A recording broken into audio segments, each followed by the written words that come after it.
Hello, the live stream is gonna start very soon, but before that big mouth starts talking, I wanna tell you about the secret art of game mastery. That's the next DM Lair Kickstarter. Listen, game masters are the heart of all tabletop games because frankly, without you, there would be no game. Your players would just sit there and stare at each other and no one would know what to do. And yet, game mastering can often be challenging and overwhelming. I know, I tried it. I'm still dealing with the trauma from that experience. But anyway, that's why the DM Lair team has taken their accumulated experience as game masters in a plethora of game systems, over 100 years of combined experience, that's a lot of finger counting, and put it all into one book, The Secret Art of Game Mastery. Whether you're a seasoned game master or a brand new one, we want to help you run amazing games for your players. And in this book, we'll guide you in the secret art of game mastery. Trust me, it's super secret. These are the things that you often don't find in other game master guides. Oh, and everything in this book is system agnostic. That's a big word that means the information will work for any game system you want to run, be it Pathfinder, D&D, Call of Cthulhu, Shadowrun, Savage Worlds, or something else. The Secret Art of Game Mastery Kickstarter launches in August, but if you click the link below, you can follow the project and get notified when it goes live. So yeah, do that right now.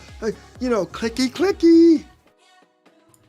Hey! Hello, ladies and gentlemen. How are you doing? Welcome to the live stream. Tonight, we're basically just gonna chill, hang out, and answer questions. That's all we're doing. I feel like we haven't done one of these in a while. It's been I think it's been a month or so since we've had a legitimate just Q&A where you guys ask questions and stuff. So anyway, that's the game for tonight. We do have a couple moderators. I believe they'll be taking your questions and putting them into a spreadsheet. Assuming they're here the whole time. I think both of our mods are from a different part of the world, and they may be leaving us partway through the stream, which means it'll just be a free-for-all at that point, and it'll be fun. Be some chaos. So Q&A tonight. We do have a few things going on. We have a really cool thing starting up right now. And I will announce that in a moment. First, we have a giveaway going on. We always have a giveaway going on. So there is a link down in the chat where you can get out of the giveaway. Basically, you can get, hold on.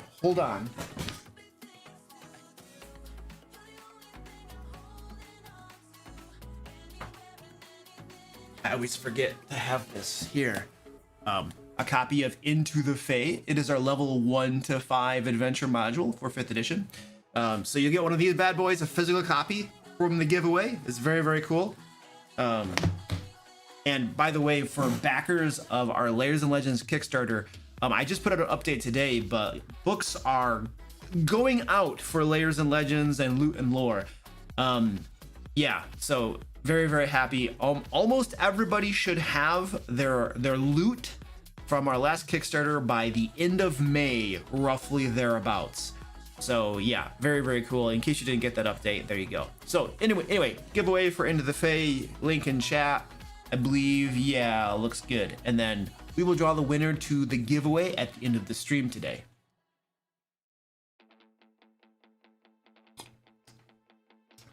And then the next thing that I want to announce is that we have started a new charity fundraiser. Squirty Pie's worked up. I don't know if you just heard her. She just gave a big meow. May is Military Appreciation Month, and that means we are now raising money for Stack Up. I don't know, you guys may have been with me before when we raised money for Stack Up. Basically, Stack Up they are a military charity. They have a technical term. It's a 501c3WQ or something. Let's see if I can find it really quick. 501c3 is the technical thing. They are a military charity. And basically what they do is they promote positive mental health and they combat suicide, veteran suicide. And they do it through gaming and geek culture. They do a whole bunch of cool stuff. You guys, one of the cool things about them is last year they raised over $1 million to help veterans. Now they do US veterans and allies as well. And it's active personnel and it's also retired as well. like non-active. I don't know if there's a technical term for that, but anyway, they're helping veterans. They're doing amazing stuff, and it's all about positive mental health, suicide prevention, all that kind of stuff. Now, they have 4 pillars that they do in their program to help achieve this. They have these supply crates. Basically, what they do is they will gather together a whole bunch of like video games and other gaming stuff, geek culture stuff, and they will send it to actively deployed veterans, or they'll send it to veterans who are currently in need. Like, let's pretend they're now no longer in active service, but they need some help. They'll send these supply crates to them. They'll have these air assaults as well. Air assaults are an all expense paid trip where they'll take someone and they will send them to a gaming event or a geek culture event to just help them get away from things, reset their mind, and just feel better. And then they have these stacks, which are local volunteer groups that'll help veterans in the local area. And then they have the Overwatch program. This bad boy right here is a 24/7 crisis intervention line where people can call in anytime they need help. So they're doing a whole bunch of awesome things to help our veterans, to help our active duty service members. So we are going to be raising money for them. We do this every single year. Last year, we raised $6,000 for Stack Up. And this year, my ambitious goal is $10,000. That's what we're going to be aiming for. So I figure we hit 6 last year. We should be able to get 10,000 this year. Now, we do have some incentives for those of you who wish to donate to Stack Up. And I'm going to pull those up on screen right here. So this is my Stack Up donation page right here. And there are basic incentives, which are also at the very top of the screen as well. Basically, you donate to Stack Up, 25 bucks, I do push-ups, $50, I do a happy dance, $100, you make me sing, and $500, I will improvise a song about your greatness while I dance. Also, we have milestones, incentives as well. If we hit $1,000 in donations, everybody who donates $25 and above will get an RPG digital map bundle. And then we have other little milestones at 3,000, 6,000, and 10,000. If we hit 10,000, that's the really cool one. Everyone who donates $25 and above will get a digital copy of Lairs and Legends and Loot and Lore. It has over 700 pages that you can use in your games, Game Master resources. And I will run a D&D game for the top 5 donors, whoever those happen to be. So if you would like to help support Stack Up and what they're doing, there is a link down in the chat. I should probably put one in the description of the video, but I don't think I remembered to do that. So we'll have to get that. I'll do that after the stream if I remember. But if you want to support Stack Up, you can do so. The moderators will be throwing a link down in the chat where you can do that kind of stuff. So anyway, I think that is most of our preamble for the stream. And now we can probably do some Q&A. So let me go to the sheet. Remember, you can ask your questions, just throw your questions in the chat. If you can remember to preface them with #question, that will greatly aid my moderators in getting your question in front of me.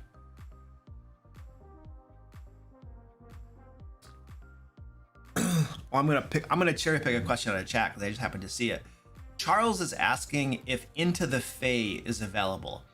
They say that I got my Loot and Lore and Lairs and Legends books and they're freaking gold. Thank you, dude. I appreciate that. A lot of people have been posting pictures of their Lairs and Legends and Loot and Lore books, and I'm very, very proud of the quality we achieved with them. Super, super high quality in the binding, in the page quality, the thickness, the finish, everything, the cover thickness.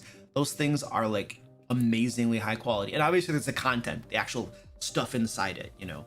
Now, as far as Into the Fae, right now, all we have are the digital copies of Into the Fae that are on the DM Lair store. So you can always get the PDF. We always available.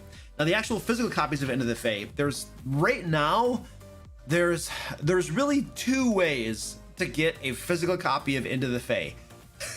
The first way is through the giveaway that I have. So enter the giveaway, you can get one of them. And the second way is going to be through our next Kickstarter, which is coming in August. That is the secret art of game mastery. What we always do for all of our Kickstarters is you can get the book for the current Kickstarter, whatever it is we happen to be producing, but you can also get physical copies of previous Kickstarter books. And Into the Fae was one of those. So if you want to get another copy of Into the Fae, you can do that in the August Kickstarter. Now, we are looking at a way to have physical books on hand. and be able to send those out to folks as they want them. The logistics on that is a little bit more complicated. We have to have warehouse space. We have to have a team that's dedicated to basically sending out books as the orders come in and stuff, and there are logistics and costs wrapped around that. And so we're looking at a way to do that, but we don't have a solution to that currently. So, but that's in the works, and we hope to be able to do that. But right now, those other two methods are the best ways to get physical books.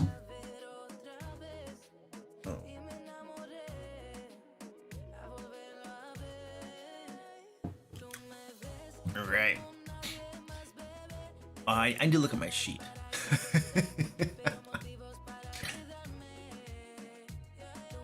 What to do to make a city feel overly tyrannical? So I think you ask yourself, well, what defines a tyrancy, right? What makes a tyrannical dictator? That's the question. And if you think about what makes a tyrant wants absolute and complete control over everything. They probably have objectives and goals that usually aren't the best. So they want to have control. They have objectives aren't that good. So you're probably going to have rules and laws that are very, very strict, that have very strict enforcement. Breaking them could have severe punishments that aren't in line with like the breaking of the law. Like if you step on the grass, you are murdered for some reason. So you want to have strict rules, laws, and things like that. And perhaps they don't even make sense some of the times. You know, tyrants usually have very strong police forces, militaries, because they need to enforce order, because folk otherwise would probably rebel against them. And so I think those are a few guidelines that you could go for a tyranny. But more than that, I would look up historical tyrannies. You know, look up countries or dictators in real history that have been tyrants, and see how they behave and what they do. You know, how do they treat the populace? What kind of rules do they have? I think going to the history books or Google and reading something about tyrants, you know, you could probably just Google the top 5 tyrants of all time, get some names, and then go read about them and see what they did. And then you're going to learn from history and be able to implement that in your game. I think that's probably the best way to do it, is learn from history and then go from there.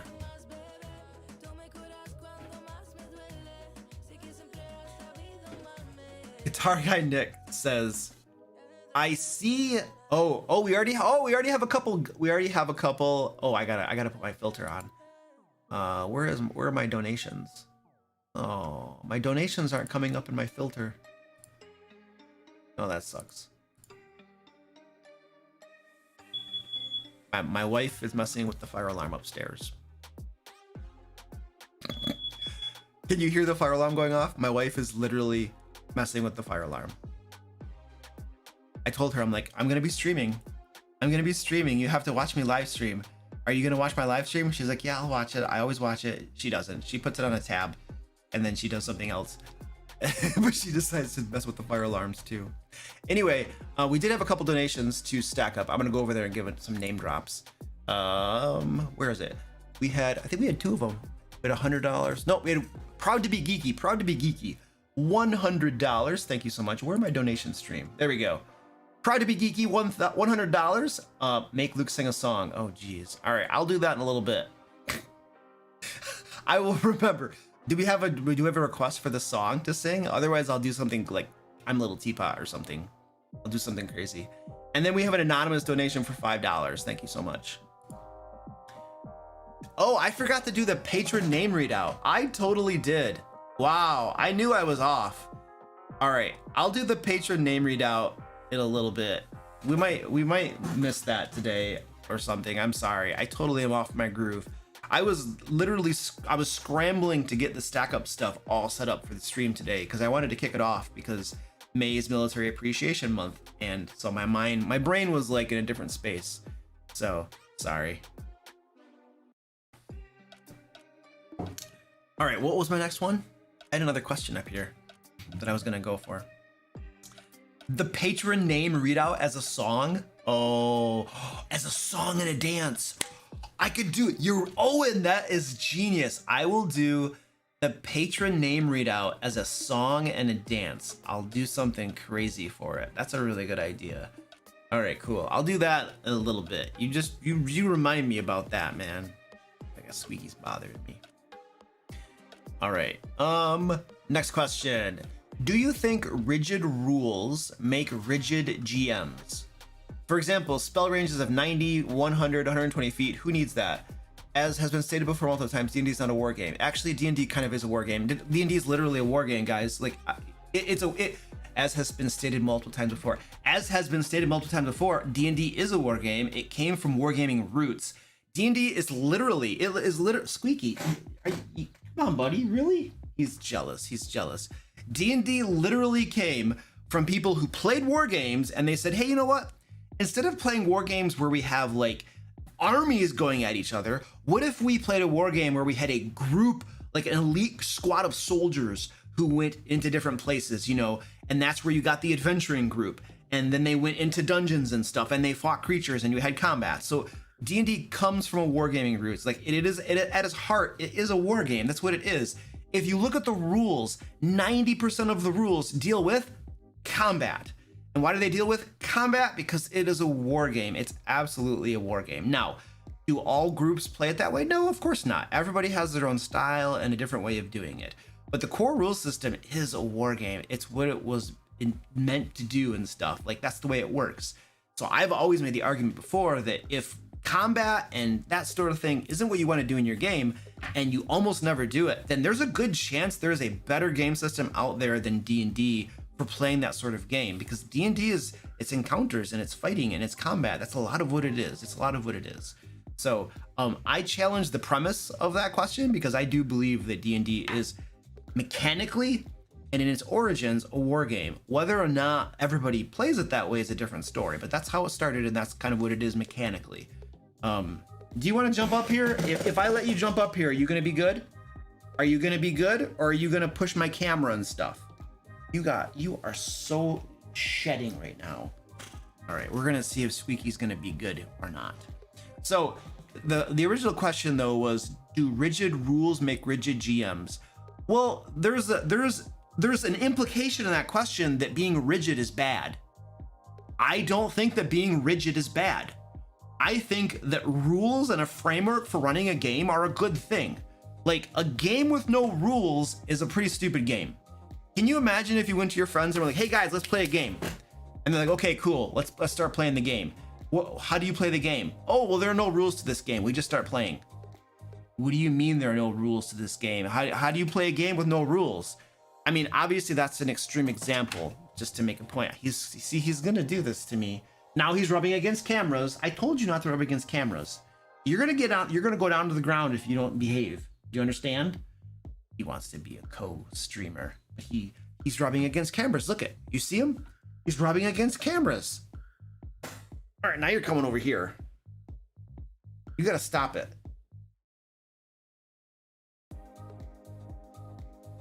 My wife is laughing upstairs about something. I don't know what it is. I don't think being rigid is necessarily a problem. I think having rules and following the rules are a good thing. When I run my games, I follow the rules almost always. One of the things that I kind of don't, like you might ask, you know, well, what about the rule of cool? That's not a rule. That's not a rule. That's an agreement to disregard rules arbitrarily. That's what that is. So there are some folks who are like a rule of cool. I'm not a rule of cool. I like to follow the rules. That's what I like to do. And I think that gives structure and order to the game. Now, is there some flexibility sometimes? Sure. Are there vague rules and you need to have a conversation as a group to decide what to do? Sure. Yeah, that's how all applies. But I don't believe that being rigid is a bad thing. I don't believe that rules are a bad thing. I think that those give structure to the game and it gives everybody a common understanding of what the framework is, of what the rules of engagement are, of how to play the game. And those are a good thing. Those are completely a good thing. So I think I just had one person leave the stream because they didn't like my answer. All right, David Tucker says, as someone who GMs games that are mostly not D&D or Pathfinder, is Lair magazine something I would benefit from?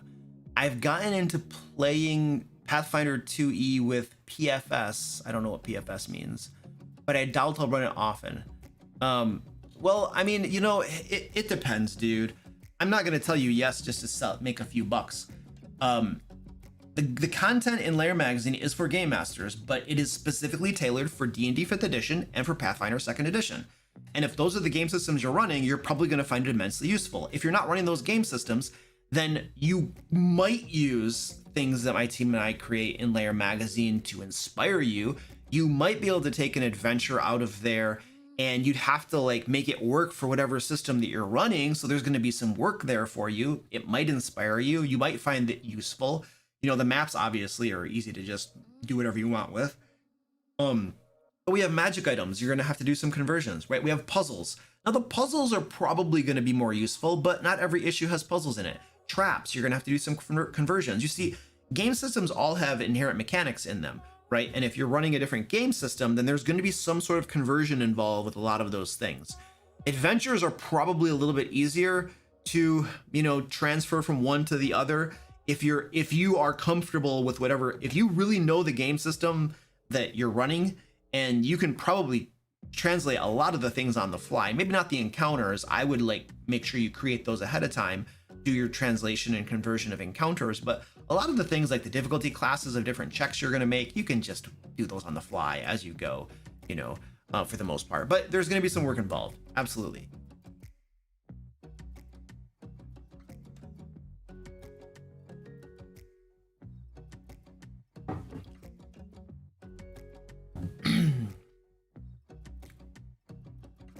Oh, we have another donation for Stack Up. Let's see. Who we got? What we got? I'll give a name drop. All right, 2 beers into the night. 2 beers into the night. Thank you, dude, for the $25 donation. And that's gonna make me do push-ups. And he also says this is awesome of you to do. You're very welcome, dude. Thank you. I like your name, by the way. 2 beers into the night. That's a cool name. Probably shouldn't say that. My moderators are gonna be like, Luke, family friendly. I'm like, okay. I still like that name. Anyway, now I owe push-ups too, so I have to sing a song and I have to do push-ups. Cool. Thank you. And we are at $130 now for Stack Up. Beautiful. And if you're just joining us, Stack Up is a military charity that supports positive mental health, and they combat veteran suicide. And they help out our active service personnel and our veterans, and they help US and allied forces. So if you'd like to donate to Stack Up, you can do so. There's a link down in the chat, and you'll get your name up over here for a little bit. And if you donate $25 and above, we have a whole bunch of really cool stuff for you guys too that we're going to be giving away as we hit our various milestones. All right, let's see. Go back to our sheet. Oh, Guitar Guy Nick, I was about to read your question before, and then I stopped. I gave you like a false hope, and then I got distracted. Sorry. All right, I'll do your question now. I saw that you got TPK'd in Ronald's game. Did we TPK? I don't think we technically TPK'd because I think a couple of us survived. Well, yeah, a couple of us survived. I'm pretty sure we survived. 2 of us at least. 1 of us or 2 of us survived. But he was also giving out hero points during the combat too, which made it, people kept getting back up during that combat. So that combat went on for a while. I don't think it wasn't a technical TPK. But anyway, that wasn't your question. Let's go back to your next question. I got distracted. Do you think that's due to a lack of tactics or setting up the next person?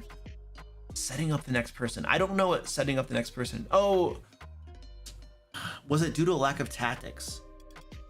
How did we TPK? What were we fighting? We were fighting like skeletons. I think we were fighting skeletons. Yeah, there were a bunch of skeletons. I don't know what it was due to, man. All I remember in that fight is that, I mean, there are no tactics. I don't think that we really ever had tactics in that game to begin with. So it's probably easy to blame tactics. We all just ran into stuff and then got into fights. Like and this isn't a knock on the people in that game by any means whatsoever. It's just a simple statement of that. I don't think that we had a whole lot of tactics. like when I look at my in-person Pathfinder 2 game or D&D games or whatever, there's a lot of discussion of tactics and stuff, you know. I don't know that we did that a whole lot in that game. I know we do a lot of like talking in character, and bantering back and forth and stuff, but I don't recall if we used good tactics or not, or if we even discussed tactics. I think we just all I remember is we got our butts handed to us, and my character saw everybody going down, and well, my character saw everybody dying. Everybody kept dropping down to 0 hit points. Like there was one point when 3 out of 5 of us were on the ground, and my character was like, okay, I'm gone. And I literally started to run away because like they're all dying. I'm not gonna stand there and die with them. That's ridiculous, right? My character wasn't very altruistic. I had a selfish character anyway, but I started to run away, and then all of a sudden they start getting back up. Okay, because they're blowing hero points. They're spending their hero points to remove like their dying condition, and then they're getting healed, and then the game master was giving out more hero points during the combat, so they could keep on doing that to remove the dying condition. I don't know, it was a big thing. And then they kept getting up, and then they go back down, they get up, and so I was like, I ran away, and then I was like, oh, it's looking better now, maybe I should go back, and I'd go back, you know. Then I ran away again. I mean, I don't know, man. I don't think we had any tactics. It was a mess. And I don't know. I was just running away most of the time.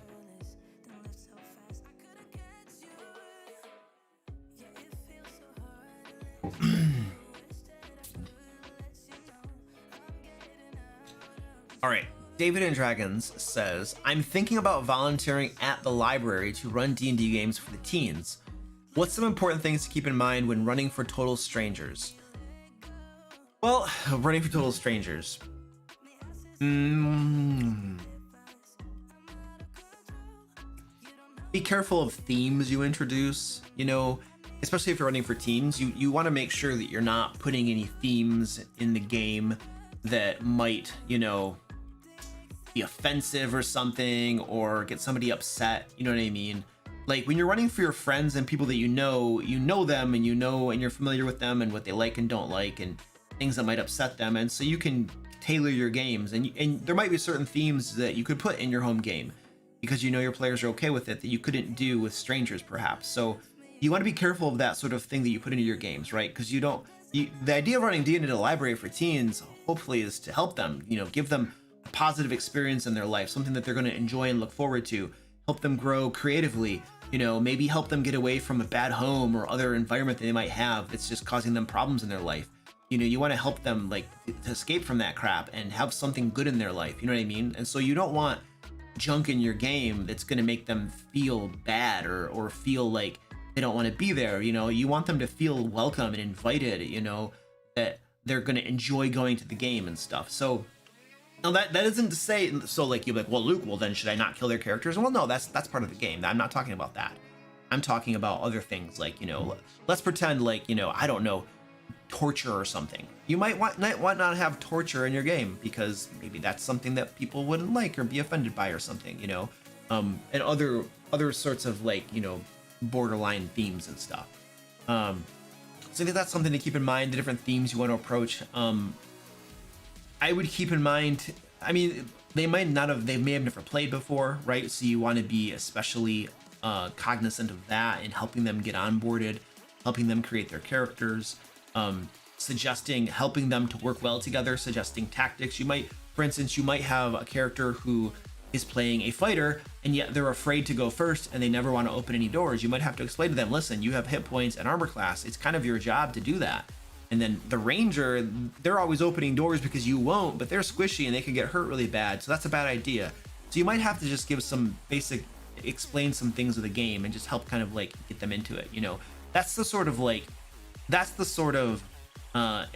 a lot of this is tailored to your question being specifically about teens.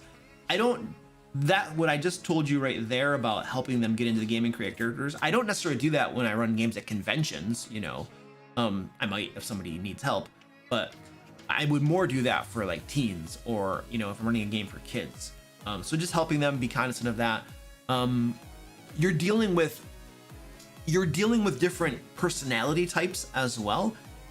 So people may not always get along with each other. You might have some conflicting personality types, people that butt heads against each other. And so you want to keep an eye out for that. And you're going to have to play, remediator, so to speak, to try to smooth those things over and try to make sure that the whole group works together smoothly.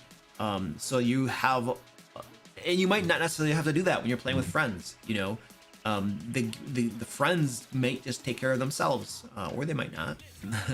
So that's something else to probably think and keep in mind when you're playing with strangers as well.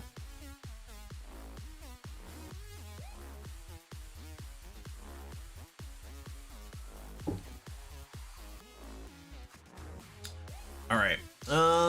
What are your Pathfinder 2 content plans? Well, I mean, I did put out a video today. I think it was today that talked about what we're doing for Pathfinder 2.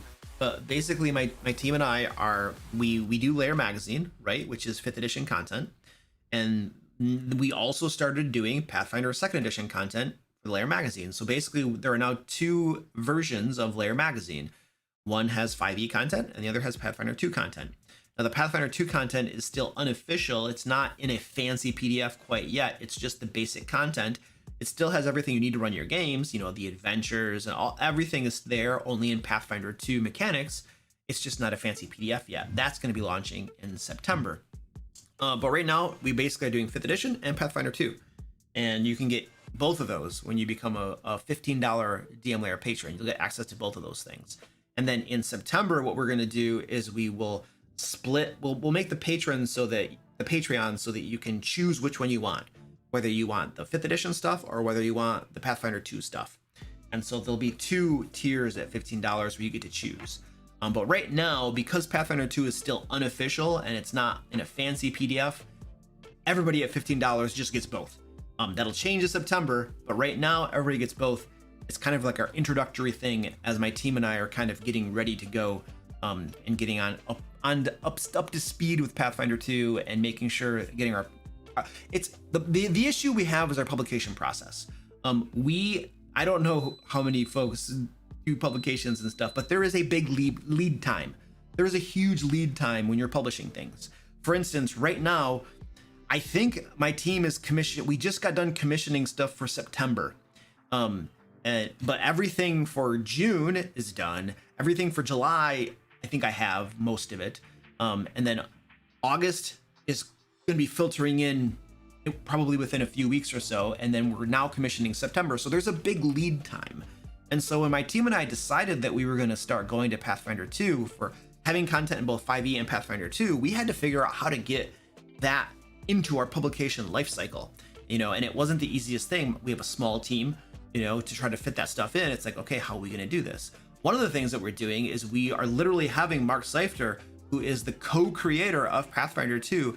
He's doing the conversions for 3 of our issues of Lair magazine. He did the conversion from 5th edition to Pathfinder 2 for the issue of Lair magazine that just came out in May, Intellect and Imagery. That's available now. And he's also doing the next 2. And so that's going to be awesome. He's helping us do that. So that, obviously it'll ensure that the conversions are tight. But it's also going to help my team learn a lot too. So that when we, as we do them ourselves, we'll make sure that they're very solid. We're also going to, one of our goals too is that for future content, like our next Kickstarter that comes, not the next one in August, but like the one that's going to be coming out next year, probably around February, I think, we're going to have Layers and Legends 2 come out. And we really want that to be in both 5th edition and Pathfinder 2 as well. And so that's kind of like our publication plans, content plans for Pathfinder 2. Now, if you're talking about videos and stuff, most of my videos are system agnostic to begin with.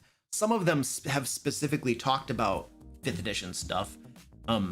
I may or may not talk about specific Pathfinder 2 stuff. I don't know. I try to make most of my videos in a way that it can help as many people as possible. So the more that I ratchet down on a particular system, the less applicable that information is to a broader group of game masters, So if you're asking about videos, that's kind of my approach on that. I try to make most of my videos applicable to all game systems. You know, even if I say D&D, it usually means it can apply to anything.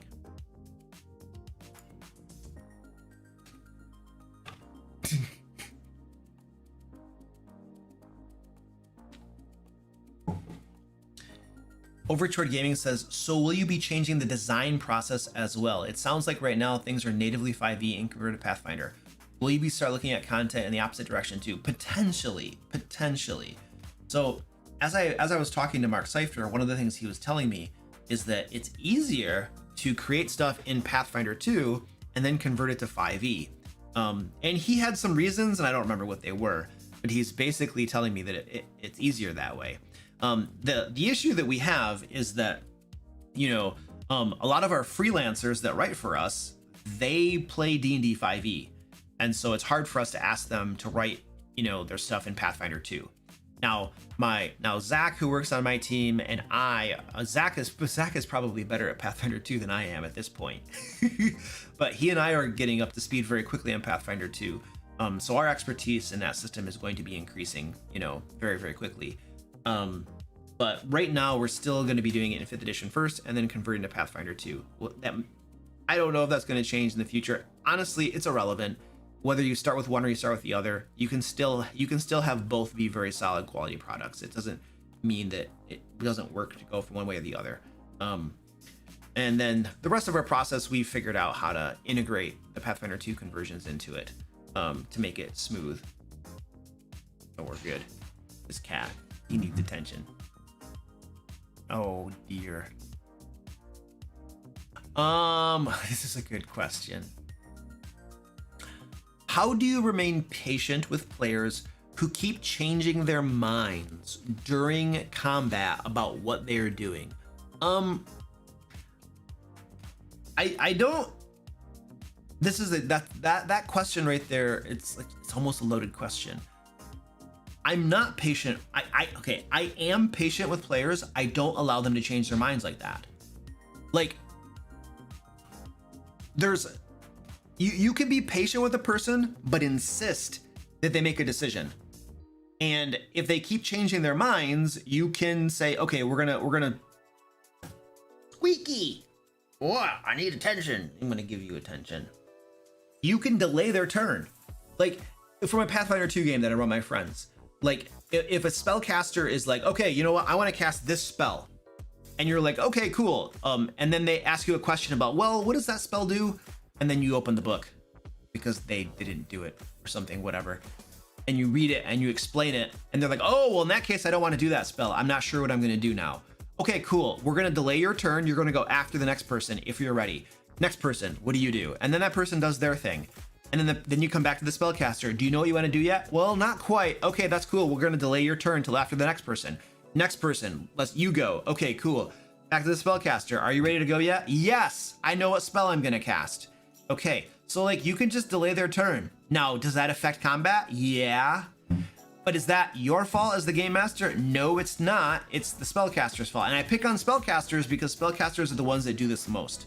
They are. We all know they are. And so I think you can be patient with them, but patience doesn't mean that you have to slow your game down and bog your game down. You can still keep your game moving along by delaying their turn. Or, you know, if it comes to it, they might just lose their turn, skip their turn. Like, it's combat. You got 6 seconds, you know, and you're going to sit there for 20 minutes trying to decide what spell to cast? No. Be prepared. You should know and make decisions a little bit quicker.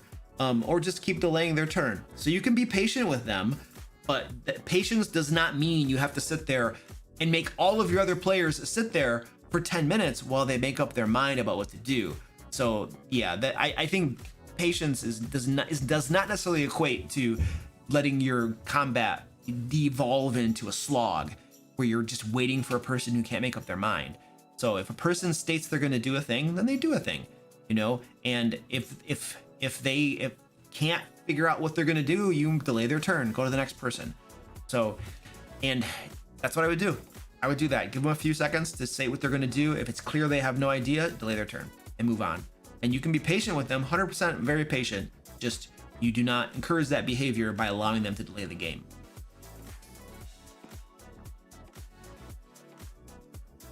Click that box right there. Click that box right there. Okay. We had a few stack up donations, so we're gonna do some fulfillments now for stack up.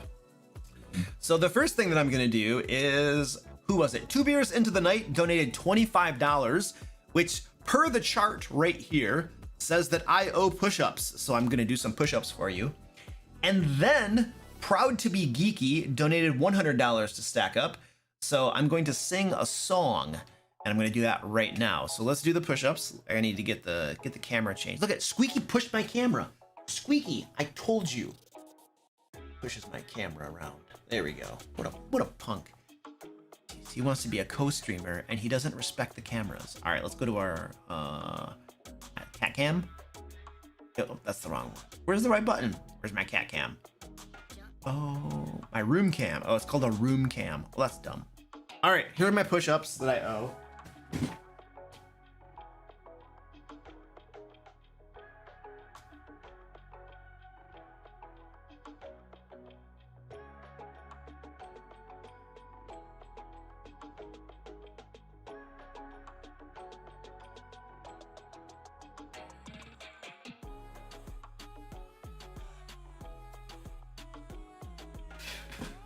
Okay. Those are my push-ups. Squeaky came down to do push-ups with me. All right, sweet. What else do I owe? I just sing a song, right? What song am I gonna sing? I don't know songs. Push-ups while singing? No. Push-ups while singing, that's crazy.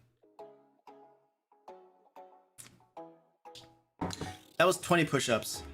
I don't want to hear it. Orchid Dude says those have gotten much better since I was here last. Do you know that when I go to the gym, dude, like almost the only chest training I do is push-ups. Like I just do push-ups. I don't do benches and all that kind of crap. I just do a bunch of push-ups. So they probably have gotten a little bit better. Blood Upon the Snow by Hoisier. All right. I have no idea how that goes, so I'm just gonna make up my own like Blood Upon the Snow lyrics. I don't even know how that song goes, man. All right, hold on.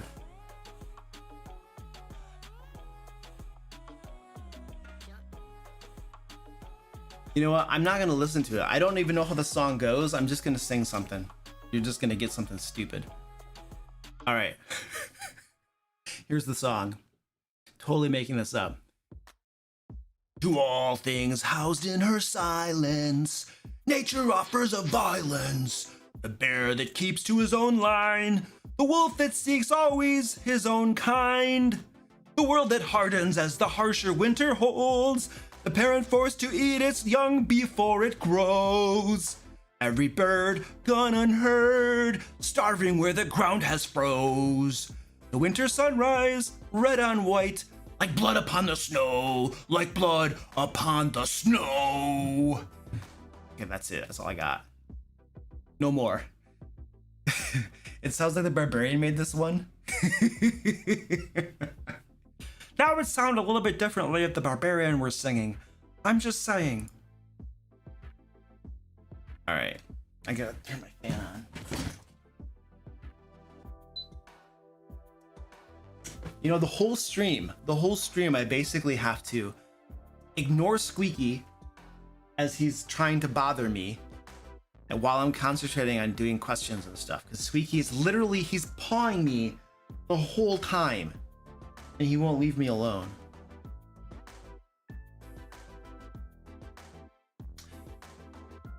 Question: should I let my players talk tactics during combat, out of character, or should I limit them to talking tactics in character for free on their turn or something else? All right, I'm gonna tell you what I do. And this seems to work very well in my games. Yes, Squeaky wants to co-host. He totally wants to co-host. But if I let him up here, he's in my way. He rub against the cameras. He's just a pain in the butt. Squeaky, enough. No. Who else? Now I got Orange. Orange is over here. All right. So what I do for my games, for players discussing tactics, is yes, you want players to discuss tactics. You absolutely do. And the reason that you want them to be able to discuss tactics is that's part of the game that's really fun. You know, coordinating with your friends and figuring out what they're gonna do, and this enemy is doing this thing, and what can we do in response? You know, should we do this or should we do that? That discussion is part of the fun. So you don't want to take that away from them. Like if you tell your players it's taking too long for you guys to talk tactics, and we're no more tactics. You can talk tactics on your turn for free. That's it. Well, the problem with that is that if they can only talk tactics on their turn for free, they can say like one sentence. That's it. But nobody can respond to them until their own turn, and then they can say a sentence. But nobody can respond to them until their own turn, and then they can say a sentence. What happens then is it's not a discussion of tactics, it's just somebody shouting out an idea, and the next person is shouting out an idea, or maybe responding or something. You don't actually have a discussion. Nothing really cohesive will come of that, you know, except for people just shouting something out on their turn. So that's not really going to work very well. You want to have a time in your game when players can actually talk tactics and coordinate what they're going to do against the enemy. So what I do in my games is at the very top of the round, before anybody takes their turns, I give my players about 1 minute or so where they can talk tactics, and it's completely out of character. We're not timing, the battle's not gonna keep going on. It's literally a timeout in the battle. The players get 1 minute to talk tactics. What are they gonna do on this round? Who's gonna do what? What spell might the wizard cast? What's the barbarian gonna do? What's the thief gonna do? All that sort of thing. 1 minute, they get to discuss tactics. But the caveat to that is that during the round of combat, they're not allowed to discuss tactics, because what I have found happens in many RPG games, D&D, Pathfinder, whatever it is, this is what you often get during a round of combat. And this is the thing. This is perhaps the number one or number two thing that slows combats down to a crawl. And that is, every time it's a new person's turn, there's a committee discussion about what they should do. Like, it's the rogue's turn.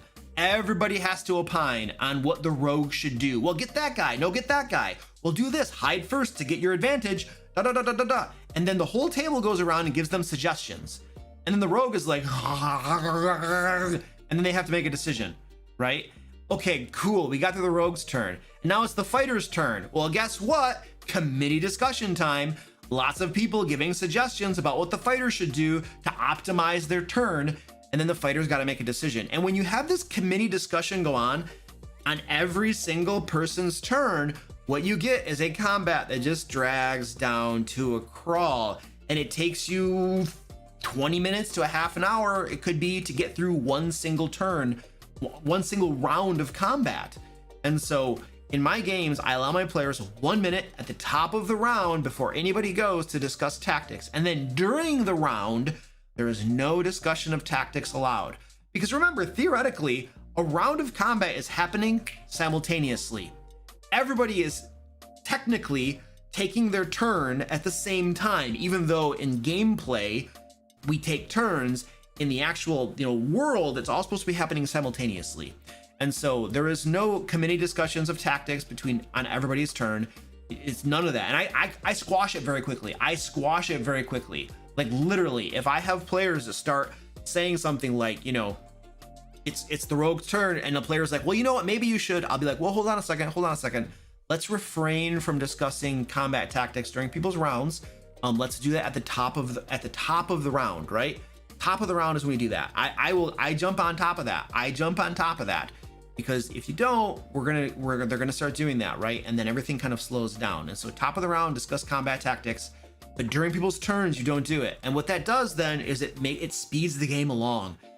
Things just go quicker. There's some people that will be like, well, fast combat is bad combat, slow combat is the best. Well, if that's what you want in your game, you do that. But I'll tell you what, I have found resoundingly, as a player and as a game master, there is a good pace for combat, and then there is a bad pace for combat. And the slower combat is, the more likely it's to be a bad pace. And the faster combat goes along, the more likely it's a good pace. Now, each table is going to determine what the best pace is, perhaps, but generally speaking, slower combat generally equals more boring combat, especially when you consider that for players, what are they doing during combat? Now, they might be thinking about what they're going to do next, but does it take them 15 minutes to figure out what they're going to do next? Right? Or have they already decided and they're just waiting for everybody else to do their thing, and then they can decide to do their thing? I know when I'm a player in games, whether it's D&D or Pathfinder 2, I make up my mind about what I'm going to do very quickly. I know instantly what I'm going to do. And then I'm literally waiting for 10, 15 minutes for everybody else to take their turns. And then it's my turn, and my turn takes like under a minute, and then I'm waiting again. So it's as a player, it's a waiting game where you're just waiting. Sure, you're paying attention to what other people are doing and stuff like that to a certain extent, but that's not nearly as exciting as you actually getting to play the game and do your thing. And so I feel like the less we keep people waiting for their turn, and the more we get it to their turn so that they're actively engaged in doing stuff and they're not just waiting quite as long, I feel like that improves gameplay. And so anyway, that was a long way of giving an answer, but that's what I do in my games for combat.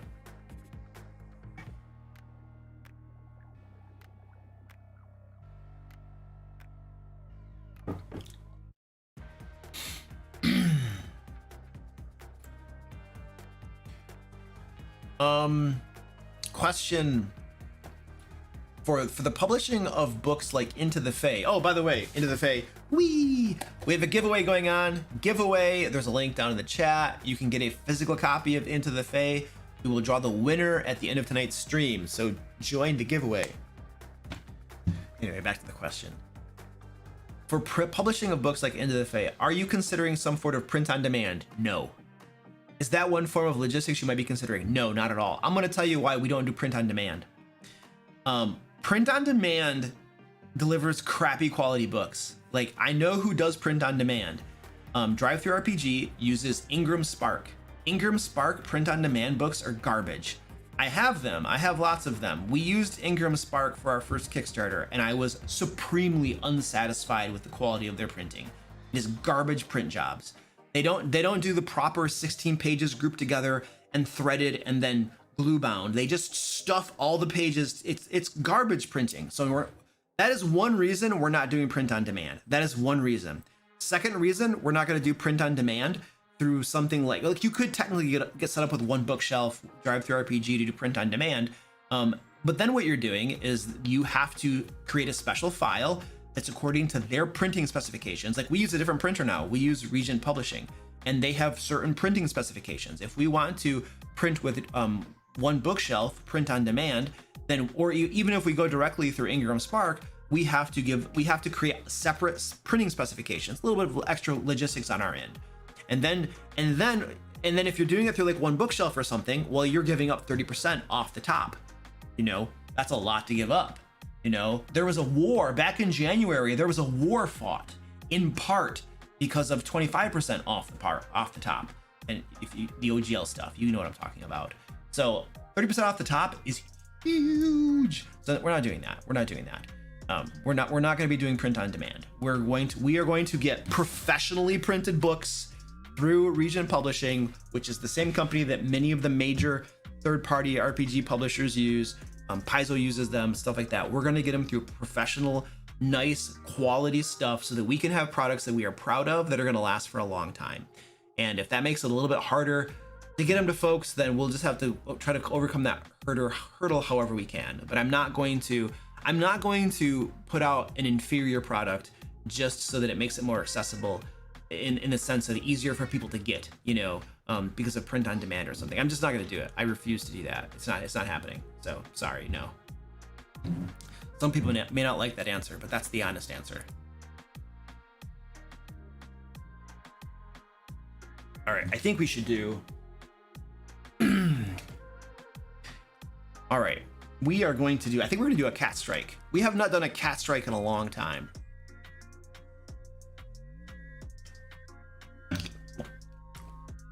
And a cat strike, some of you may not even know what a cat strike is. Who knows what a cat strike is? Somebody's got it. I know a lot of people in here know what a cat strike is, but we haven't done one of these cat strikes for a long time, so we're going to do one tonight. Watch out. Watch out. All right, we're gonna see who we can get for this. Let's go to our cat cam. Where's my cat cam? There we go. All right. Oh, I gotta show you this. This is our cat strike. We're gonna throw treats on the floor and we're gonna get a bunch of cats. This should be fun.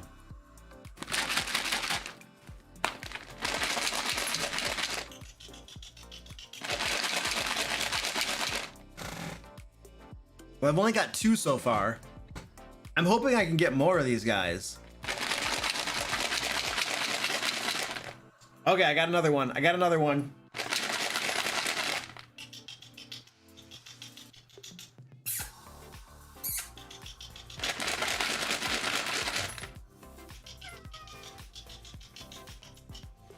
Well, I'm only getting 3. I've only got 3 cats. It's a little disappointing. That's not even half of them. It's not even half. Oh! I got 2 more. We have 5 now. We have 5 of them. That's not too bad. All right, here we go. Yeah, I know.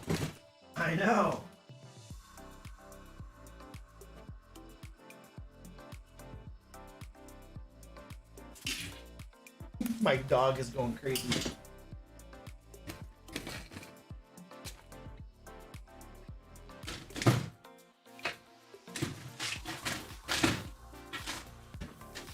I gotta give my dog something too.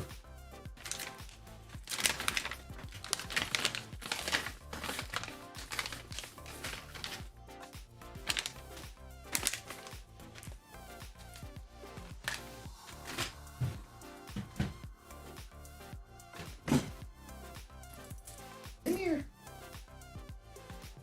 All right. You watch the kitties. I will be back soon.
See, that didn't work too well. That turned into my dog is just eating all the cat treats.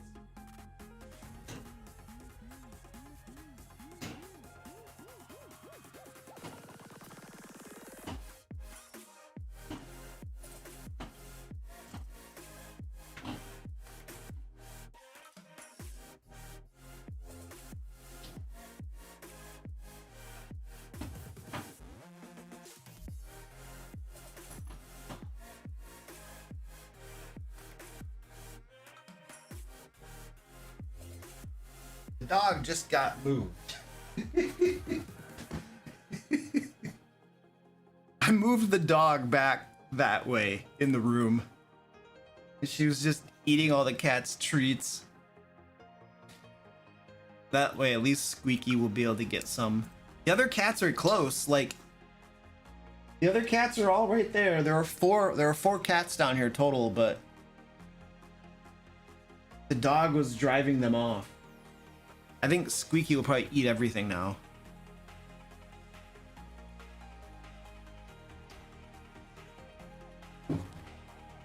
Yeah, well, our dog is blind too. She can't even see anything. So she was totally just going for the sniffs, you know? All right.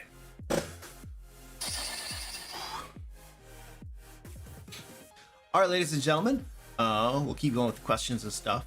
Let's take a moment here for folks who may be joining us to talk a little bit about Stack Up. So right now, during the month of May, we are raising money for Stack Up. Let me go to their website here to show you guys what we're doing here. So this is their website. Basically, Stack Up is a military charity. They promote positive mental health and they combat veteran suicide through gaming and geek culture.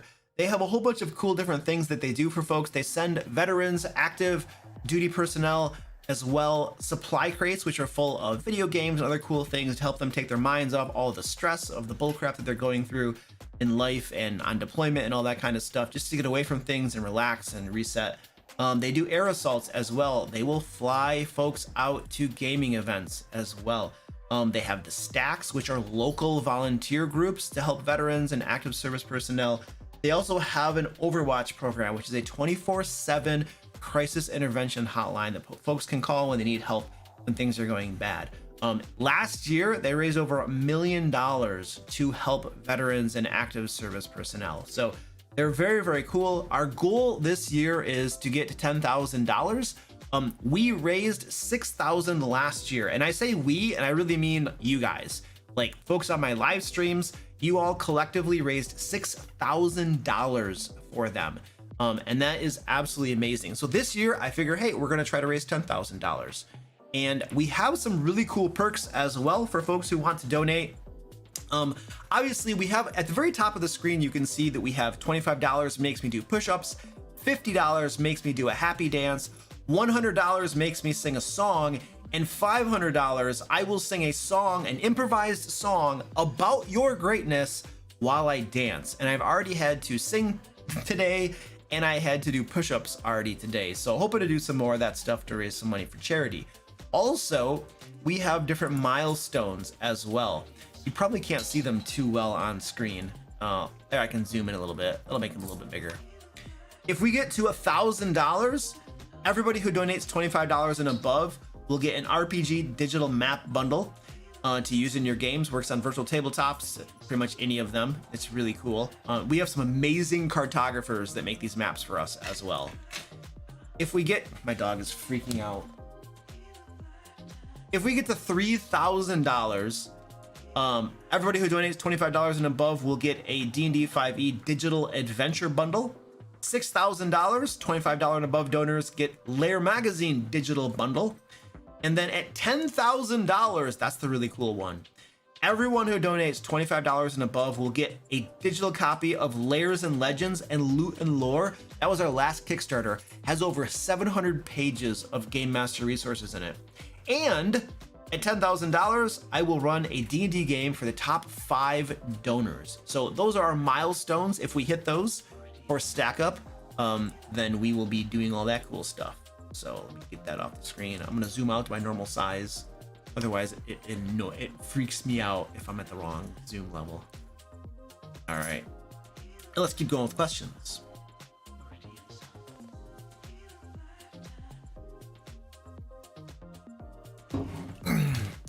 That is working, right? It looks like it. Yeah, go to the site. Okay, cool, it's working. Where are my questions? When using common monsters, do you prefer to let your players know what monsters they are, or describe them and let them figure out what they are for themselves? Yeah, generally speaking, I do not name the monsters. I almost never tell my players what the monsters' names are. I have a couple different reasons for that. One, the most obvious, is that it just invites metagaming. If they know what the name of the monster is, they can't help but metagame. And that's not that it's the player's fault. It's not saying anything negative about players. It's just that once you tell me that it is a troll, I have no, like, I already know that fire and acid will hurt it better and keep it from regenerating. Like, I already know that. So now I have metagame information that I now have to try to not roleplay when I do my character, right? And so if you avoid saying it's a troll and you just describe the creature, then the players can't inadvertently metagame. So you're doing them a service by not naming the creature. I think that's one reason that I don't like to use monster names. The second reason, is there another reason I don't like to use monster names? I think that's the primary reason. Is there another reason I don't use monster names? I think the other reason I don't use monster names is that from the character's perspective, they wouldn't know the name of the monster. It's just a monster. Usually what I do is I'll use like creative pet names. Like, for instance, if it is a troll, I'll describe it, you know, and then I'll just call it something like the hulking beast. Literally, I'll be like the hulking beast, and that's how I will refer to it that way all the time. Now, in some instances, players are going to know what something is. Like, if it's a goblin, and they're going to know it's a goblin. If it's an orc, they're going to know it's an orc. Some of these races and species and creatures are so common that you know it on sight, especially when there's literally a goblin who is a character in your adventuring party. You know what goblins look like. And so sometimes you're going to call it what it is just because it's so common and people will have seen it before and they know exactly what it is. But in most cases, I'm going to describe it and then I will come up with a creative moniker that I will refer to it as, and I will not give away the actual name of the creature. Now, my players might guess what it is and they might be right, but I will still refuse to acknowledge that unless I slip up, because sometimes you slip up and it comes out. I usually will refuse to acknowledge that and I will keep with my moniker and just keep going forward with that. And I think that it's a better overall approach than telling the name of the monster.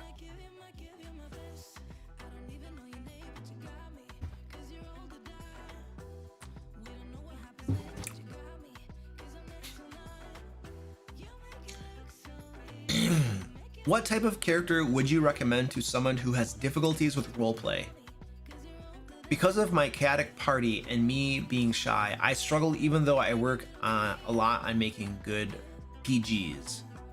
I don't know what PGs are.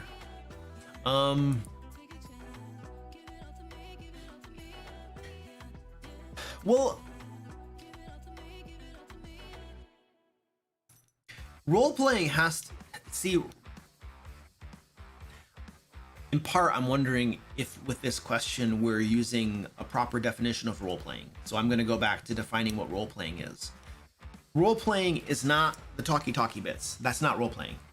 Role-playing is not when we speak in character. Hi, I'm the barbarian, and today I'm going to smash your head. That's not role-playing. It is, but that's not all role-playing is. Role-playing is the totality of the game experience. Role-playing is when, as the barbarian, I hit monsters with my axe and I slaughter them. I'm role-playing. As a barbarian, when I decide to run in recklessly and just start swinging my axe, that's role-playing.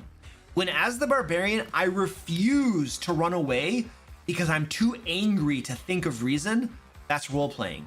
When, as the barbarian, I make really stupid decisions that get myself in trouble or even hurt, that's role-playing. All of these things are role-playing. When I open my mouth as the barbarian and say something, that's also role-playing. When I talk with other characters or other creatures, that's role-playing too. When I decide as the barbarian to do certain things, no matter what they happen to be, that's still role-playing. When, as the barbarian, I am afraid of magic and refuse to associate with that sorcerer over there, that could be role-playing. Role-playing is like everything in the game. We often think of role-playing as just the talkie-talkie bits. That's not just role-playing. There's so much more to role-playing than that, but we call it role-playing. That's actually social interactions.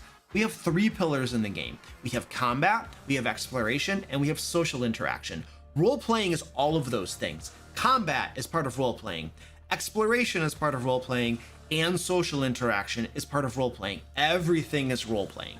And so if you ask me, you know, what character should you play to, you know, because you're not good at role-playing, well, I mean, role-playing is the whole game. You know, so what part of the game are we talking about? Are you not good at combat? Are you not good at exploration? Are you not good at social interactions? Now, if you're asking, if you're not good at talking to other people and stuff like that, if that's what you're actually asking, well, then I don't know. You don't play a bard. That's it. Don't play a bard. They're the only ones that probably are known for doing a lot of talky.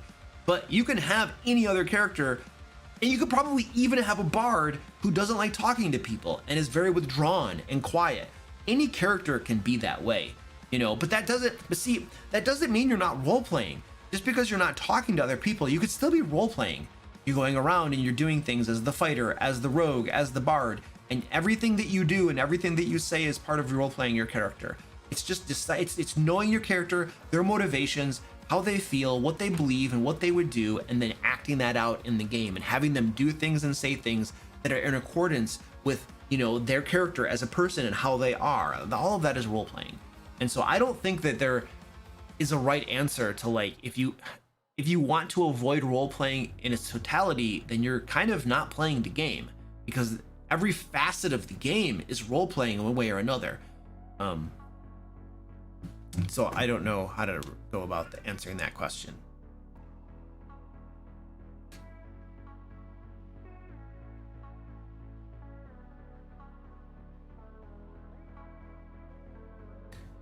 All right, I'm just getting back into DMing after having to take a year off. I've got a group and I know I'd like an ocean themed arc, but I have no idea how to even run ocean stuff. Thoughts?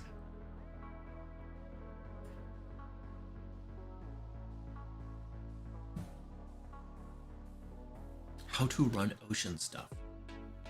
Running an ocean themed adventure is really no different than running a land-based adventure. Its basic premise, its theory, how we'll go about doing it, there's no difference. There's no difference. The only difference is that instead of walking to your next destination or riding on horseback, you're on a ship, you're on a boat. It's the only difference. Everything else is the same. Like, what difference do you have? Encounters. Okay, so when we're traveling on the land from here to here, we might run into encounters. Cool. You can run into encounters when you're at sea as well. Cool. Well, when we're traveling on land, we run across interesting locations. You can do that at sea as well. It's the same difference. It's ostensibly the same exact thing. It's just the environment is different. It's like saying, well, I want to run a game that's underground in the Underdark, or wherever you want to call it according to your game setting. All right, sweet. It's the same as running it above ground, or it's the same as running it at sea. It's just the location is different. The creatures that you're going to encounter are different. The people living there might be different. The environment is different. The weather might be different. It might be hot.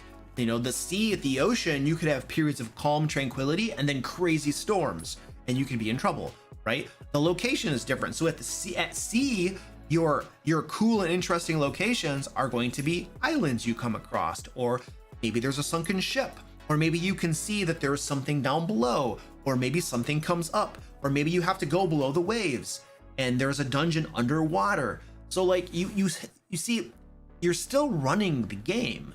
It's still the same game. It's just you're in a different place, and the details have changed. But the way to go about running that game and jamming that game is really, when you drive down to the heart of it, not different. It's the same thing. You really just, the details have changed. How you go about doing things have changed a little bit. That's the only difference.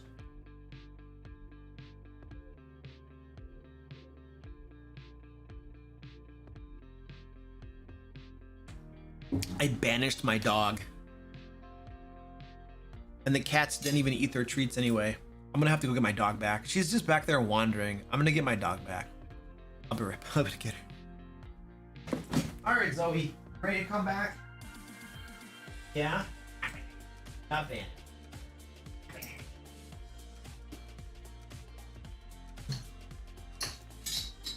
Come here. Come here.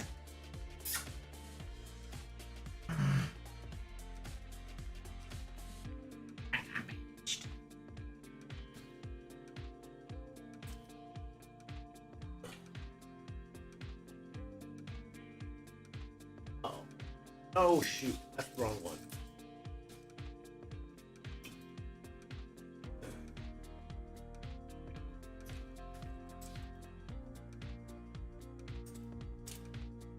Whee.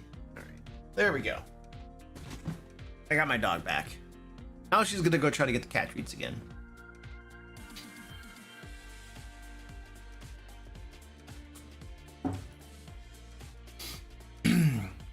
One of my players wants to become a Lich in Curse of Strahd. I'm struggling with how and what goals can work for them to get that point. So far, I told them to get the blood of the last unicorn.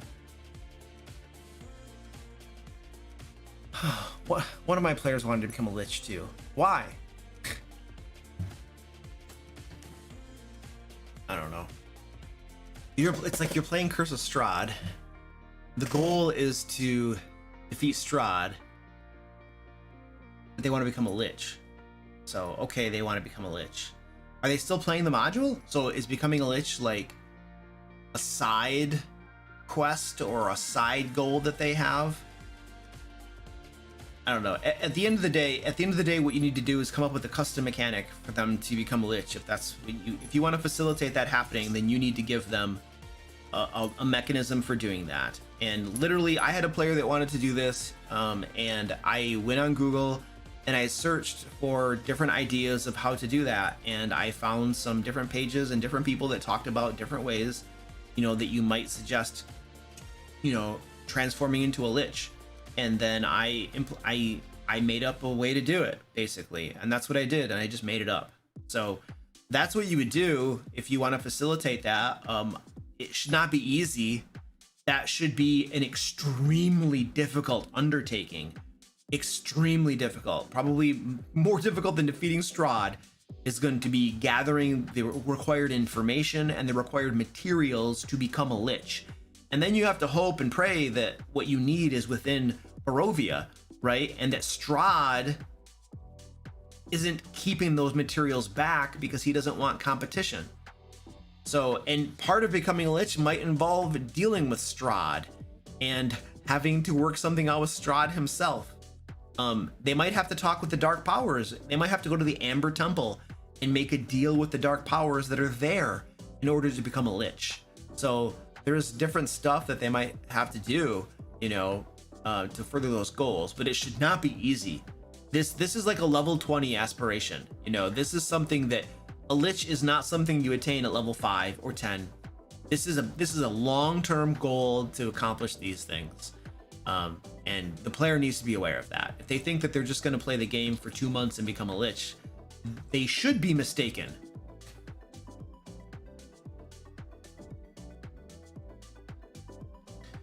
All right. Charlie Mullins. I'm restarting my campaign that's been dormant for 10 years. But I've never DM'd 5e, haven't played a lot of raw 5e, and have players who know the game backwards. How do I not screw this up? Yeah, I get you. That's going to be rough. So, I think you guys see my dog. Look at my dog. She's like, I can smell it. I can't reach them. Help. Help me. Look at her. I can smell it. I'm gonna help her. Zoe, what's going on? What are you doing? What are you doing? Huh? Can you smell it?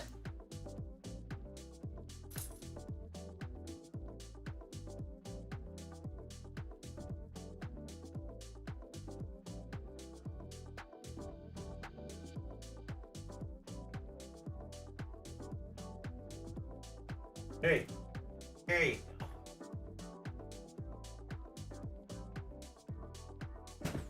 Poor little doggy.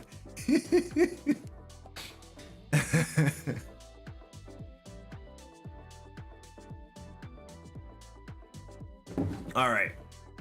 What was I talking about? Oh yeah. So I think what I would do if I were going to be running a game for people that knew, and I was not very good at the game system and I knew that my players were experts at the game system, the very first thing that I would do is tell my players right out of the back gate, guys, I do not know this game system very well. This is going to be a learning experience for me. I need a couple things from you guys. First of all, please be patient with me. Please understand that I'm just learning this thing. Second of all, I appreciate your help too. If you know how a rule works, then and I'm not sure about it, great. Feel free to help me understand it. That's great. However, the third thing that I need from you is I need you not to step on my toes as a game master.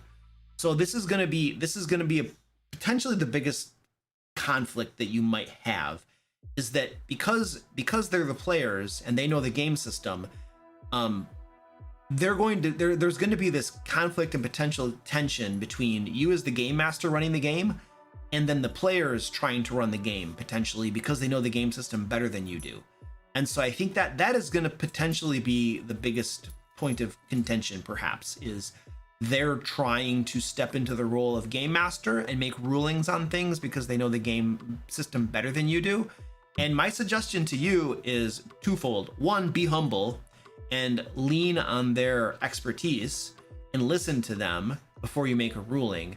But also, don't be afraid to exert your authority as a game master. And if you make a ruling on something, then let it be that way, So don't allow them with their knowledge of the game system to step all over you and run all over you and run the game themselves, And I think that's probably going to be the hardest part, and that's probably something to talk about with them. A very open conversation about that. All right, the dog has not given up.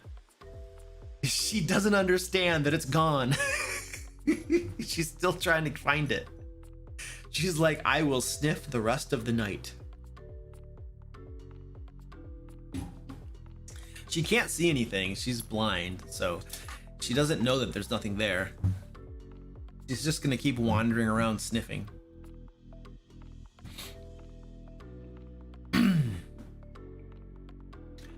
How do you handle players that don't want to learn even the basic mechanics of the game, but are only there for the role playing? Well, okay, let's rewind 15 minutes when I gave the big lecture about role playing. Okay, remember the big lecture about role playing? Role playing is not talkie-talkie. Role playing is the entire game. It's combat, it's exploration, and it's social interactions.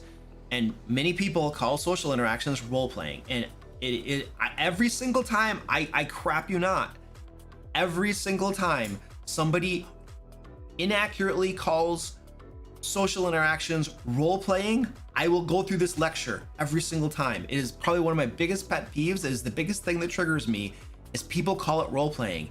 It's a wrong term. The entire game is role playing.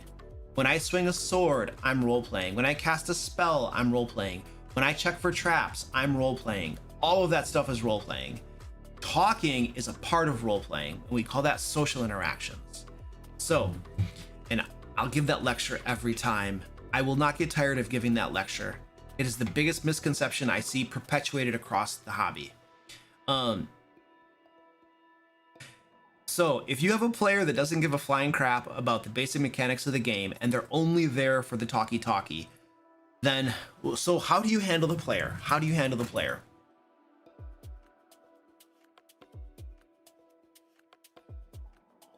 I think it depends. I think it depends on your game. I think it depends on what you're trying to accomplish, why the group is all there. I think it depends on whether you're running a casual game or whether you're running a more, I don't know what the term would be. I don't like saying serious game, because I run serious games and we laugh all the time. So I don't like the term serious game. You might say hardcore game. It's a non-casual game. I don't know what else to call it. I was running a casual game once for friends at work, and I had 3 players at the very beginning of it who mostly just wanted to talk and do crazy stuff, and they didn't know anything about the game mechanics. And then those 2 players didn't last too super long, and then There was still one player though that stuck with us for like a year and a half. I forget how long it was. And she never really learned the game mechanics. We pretty much every time there were game mechanics that needed to be implemented, whether she was rolling to stealth, she was playing a rogue, or whether she was going to do something in combat, whatever it happened to be, the rest of us would have to essentially coach her through and say, oh, roll the d20 and then add this number to it. And we would have to do that the whole time. And it didn't, so she was very much casual, didn't learn the game mechanics or anything, and she was mostly just there. She wasn't there necessarily just for the talkie. She was there because it was her friends. We're hanging out, we're playing a game, and it's fun, you know. But the game itself maybe wasn't. She was a big what is that stupid thing? Stranger Things. She was a very big Stranger Things fan, and so I think part of the reason she wanted to play D&D was because she watched that show and was like, "Ooh, cool." But she was casual, never learned the game mechanics. And for that game, I didn't care. It didn't matter because we weren't there to play this like really hardcore serious game where you got to learn the rules, and if you don't, it didn't bother me. It was just, okay, let's just help her through stuff, you know, and we'll play the game. It's not that big of a deal. I think 4 of the players knew the rules fairly well and were like really into it, you know, and then she was just kind of like, a year plus, never learns really the rules that much, and it didn't really matter for that game, you know. And so how do I handle it? Well, you just help her. Who cares? You know, it just depends on your game. Now, that said, the game that I run in person back here for Pathfinder 2, first of all, we're all learning the rules, but we're learning the rules. We're reading and studying, and people come to the game table and they have a good idea of what they're doing. And I can tell that my players are learning the rules and reading the books and figuring stuff out because we're taking the game seriously, even though we laugh a lot. Now, in that game, I'm going for something way different. The type of gameplay is different. If I had a person come who had zero interest in learning the game mechanics and really just wanted to sit there and goof around and have fun, and we had to constantly coach them through how to do every little tiny thing, I don't think that would work. That player would not be a good fit for that style of game that we're playing. And so it's not necessarily anything negative about the player. It's just that they're not a good fit for that game. Now, they would be a good fit for my other game that I used to run that was very casual, but not for that game. And so your response to players who don't learn game mechanics and who are really just there for talkie or other reasons can be different based upon what you're trying to do with the game, what your purposes are. I've done both ways, and either way is fine depending on what my goals are and what the group's goals are and why we're there and why we're playing the game. So your how to handle it depends. It really just depends on what you're trying to do. But just because I do want to be clear that just because somebody's not learning the rules and they don't really care about the game mechanics and they're really just there to hang out with friends, or they're just there, you know, because they like the talkie bits, that doesn't necessarily mean that they need to be handled. That doesn't necessarily mean that there is a problem that needs to be dealt with. Now, there may be, but not necessarily. It depends, again, on what your goals are with running that game and what the group's goals are and why you guys are all there.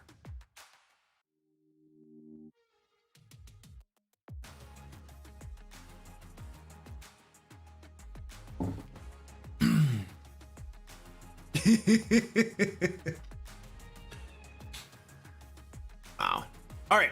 By the way, ladies and gentlemen, we are raising money for Stack Up. There is a little bar over right here that indicates how we're doing. We actually just had a donation from the Sasquatch. Thank you, Sasquatch. $25 donation. That means I have to do push-ups. Yay. I'll do those in just a second here. So for those of you who are not familiar with Stack Up, they are a military charity that promotes positive mental health and they combat veteran suicide. So they do lots of cool things for our veterans and active duty service members, both for the US and allies as well. And so if you'd like to help support Stack Up and what they're doing, you can do so by donating to them. There is a link down in the chat somewhere, wherever the chat is for you, there's a link there and you can go donate. There are really cool incentives as well. You can see if you donate certain amounts, I do weird, crazy stuff on stream right now and look like a moron, just for you, just for charity. Also, we have milestones as well.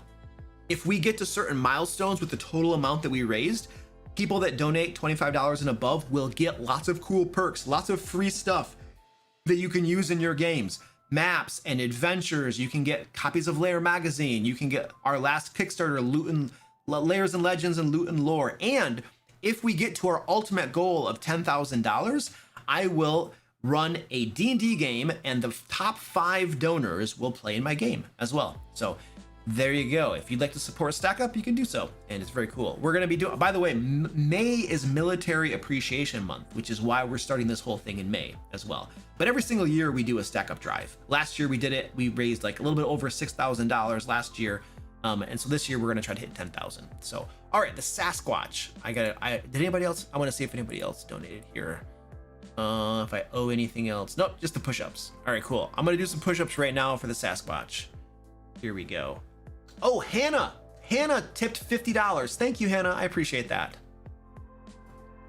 By the way, Hannah, I don't, if you were trying to donate to Stack Up, there's a special link where you have to donate to Stack Up. The tipping does not work for the Stack Up stuff. That's for our other charities. So Stack Up has a very specific link in the chat. And I'm gonna do my push-ups now. Where's my room cam? There it is. Push-ups. I just kicked my dog. I'm sorry, dog. Sorry, doggy. Sorry, doggy. She was lying right next to my feet.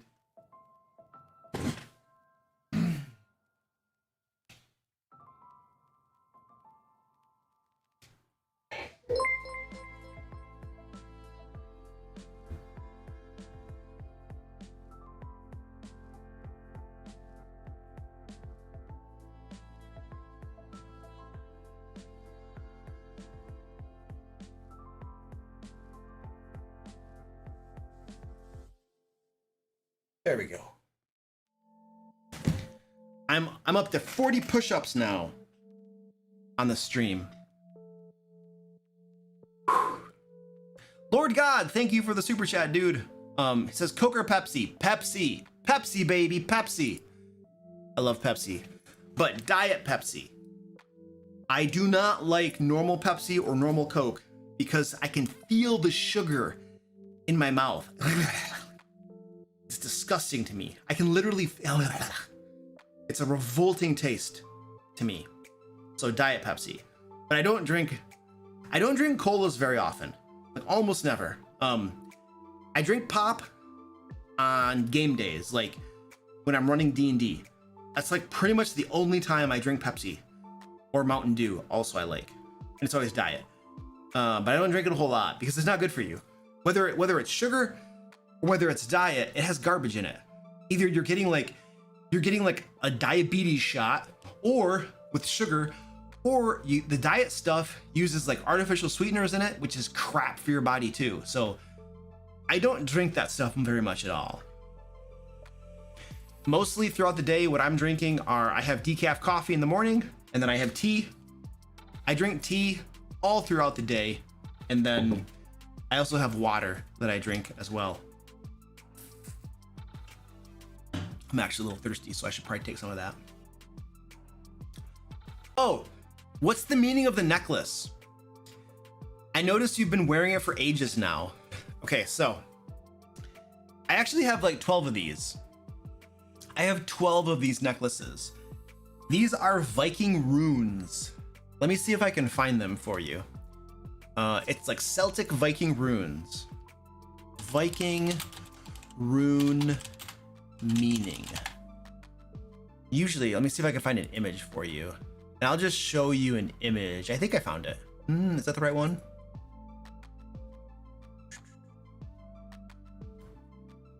It might be this one. Open in new tab. This is kind of it. It's not exactly the right. Let me show you. Hold on a second. So it's Viking runes. Mine are a little different than this. Like the R, which is what I'm wearing right now, is a journey or a wheel. And then there are other ones, like I think this one right here, the Fahu or whatever, and the upper left. This was my original one I started wearing. But I don't think those are all the same ones. The little card that I have when I bought mine listed different stuff. So I think they're a little bit different. Yes, Goliath Cleric says artificial sweeteners are super bad for you too. Yes, they're horrible for you. They're very bad for you. So I avoid that crap too. Yeah. All right. My dog is bothering me. I don't know if she needs to go outside or if she just wants to bother me. All right, back to our question sheet. Uh-oh. If your players wanted you to DM a Dark Sun campaign, would you do it? I don't know. The thing is that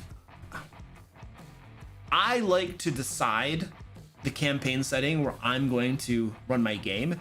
And the reason that I like to decide it is that if I'm going to run a game for you, I need to be inspired to do so.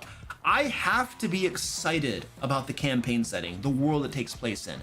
I have to be excited about the adventures. I have to be excited about who the villains are. I have to be excited about the plot, the machinations that are going on. I have to be excited about those things. If I, as the game master, am not excited about the game world and the adventures and the villains and the monsters, then I can guarantee you, you're going to experience a really crappy game. I need to be invested and love it and be excited. Otherwise, you're just going to get screwed. So if all my players are like, Luke, please run Dark Sun for us. And let's just pretend for whatever reason, Dark Sun does not appeal to me. I'm going to tell them no. And I will explain why. Because I'm the opposite of what I just told you, basically. Because I'm not excited. I'm not invested. It'll be a subpar game. So no, I'm not going to do it. And then, that's the thing with being the game master. You can kind of do what you want and your players can either accept it or not. And I never really have issues. My players usually have fun, whatever I tend to be running. But if for whatever reason they demanded Dark Sun and I said no and they all marched, well, the great thing about being a game master is you can always find more players. So but I'm not gonna run a subpar game, a game that I'm not excited about, a game that I don't want to run if my players are asking for it, because it's not fair. It's not fair. You could say it's not fair to them, but it's mostly not fair to me.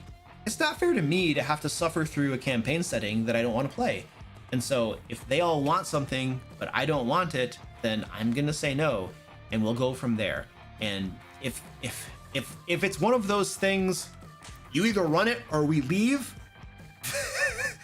then they'll be leaving because I'm not gonna do something I don't want to do.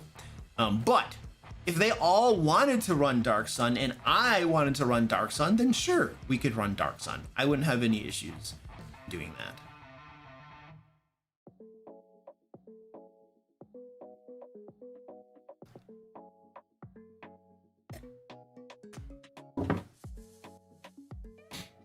All right. How do I get my players more invested in the lore of the world?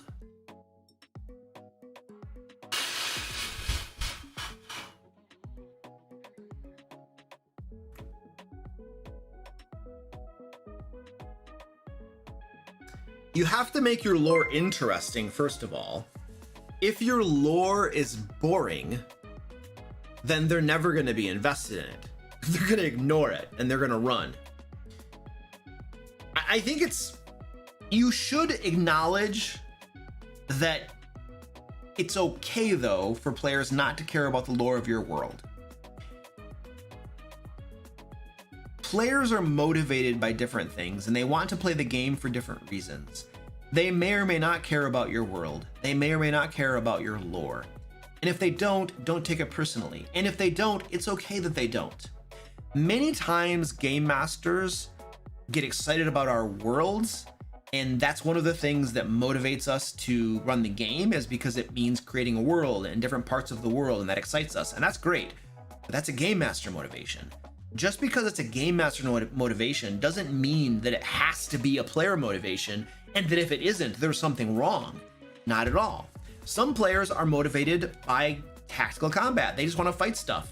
Other players love the talkie-talkie, and that's all they care about. Other players love exploration, finding traps, solving puzzles, poking their noses around in different places.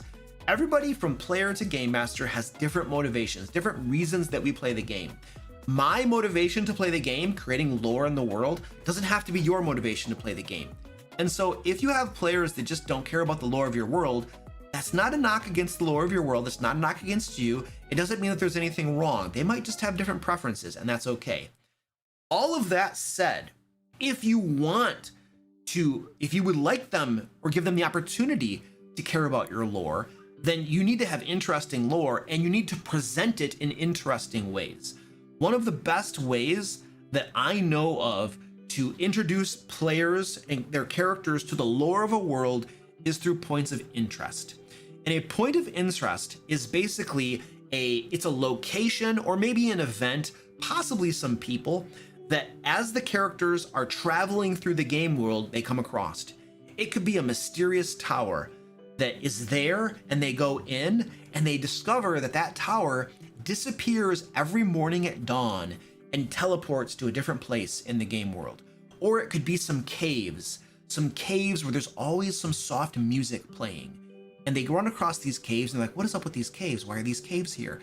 And they start exploring and they find and discover that these caves are some sort of remnant from the early days of the world, when the world was created through the music of the progenitor deity. And so if you have points of interest that are really cool, interesting locations that your players will come across as they travel throughout your world, and then they're like, this is intriguing. Why is there this tower? Why are these caves? Who's singing this song?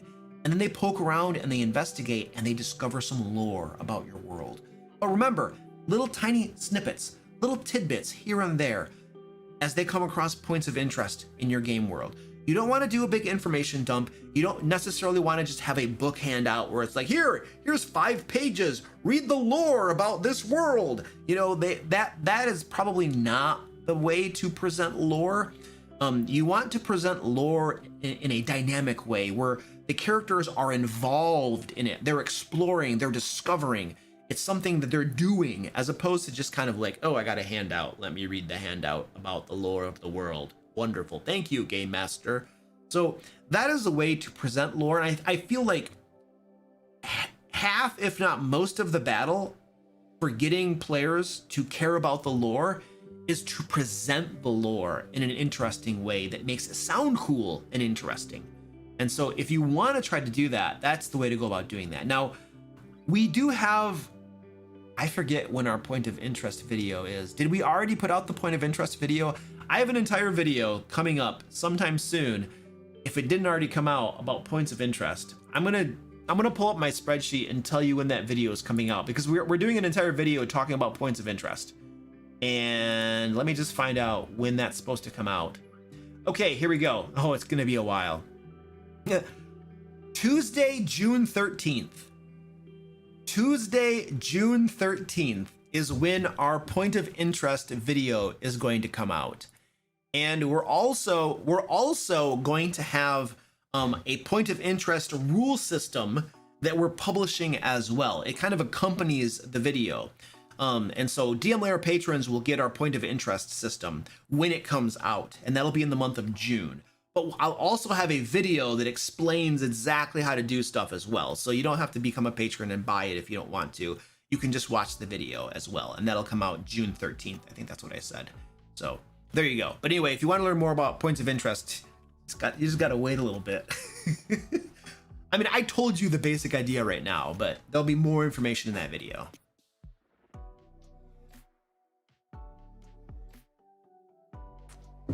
Oh, we had some more stack up donations too. Let me go over there and give some shout outs and see. I probably have to do some more push-ups. Oh my goodness, I do have to do more push-ups. No, I had 3 more donations for push-ups. Oh my gosh, I'm gonna die, you guys. Okay. Fabian Brandt, thank you for the $25 donation to do push-ups. Kyle Goddard, thank you for the $25 donation to make me do push-ups.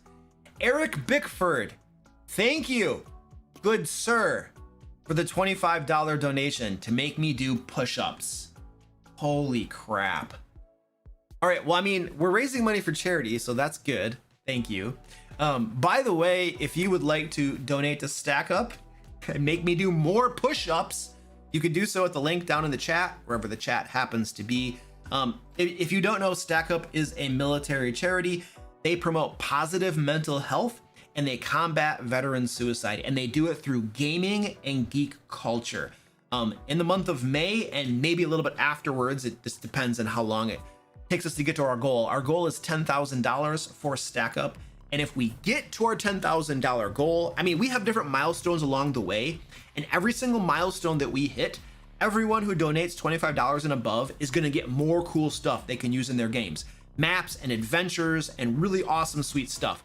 If we get to our total goal of $10,000, I'm going to run a D&D game for the top 5 donors. So if you'd like to donate, there's a link in the chat, and I'm going to go do push-ups now. I'm going to go for 30. I'm going to go for 30 push-ups. I've already done 40 today, and I'm going to have to pop out 30 more. So this is going to be kind of hard. So just be patient. Where's the button there? I found the button. Oh, look at this. Little guy is going to supervise my push-ups. All right. What's up, little guy? I have to do push-ups now. Ugh. This sucks.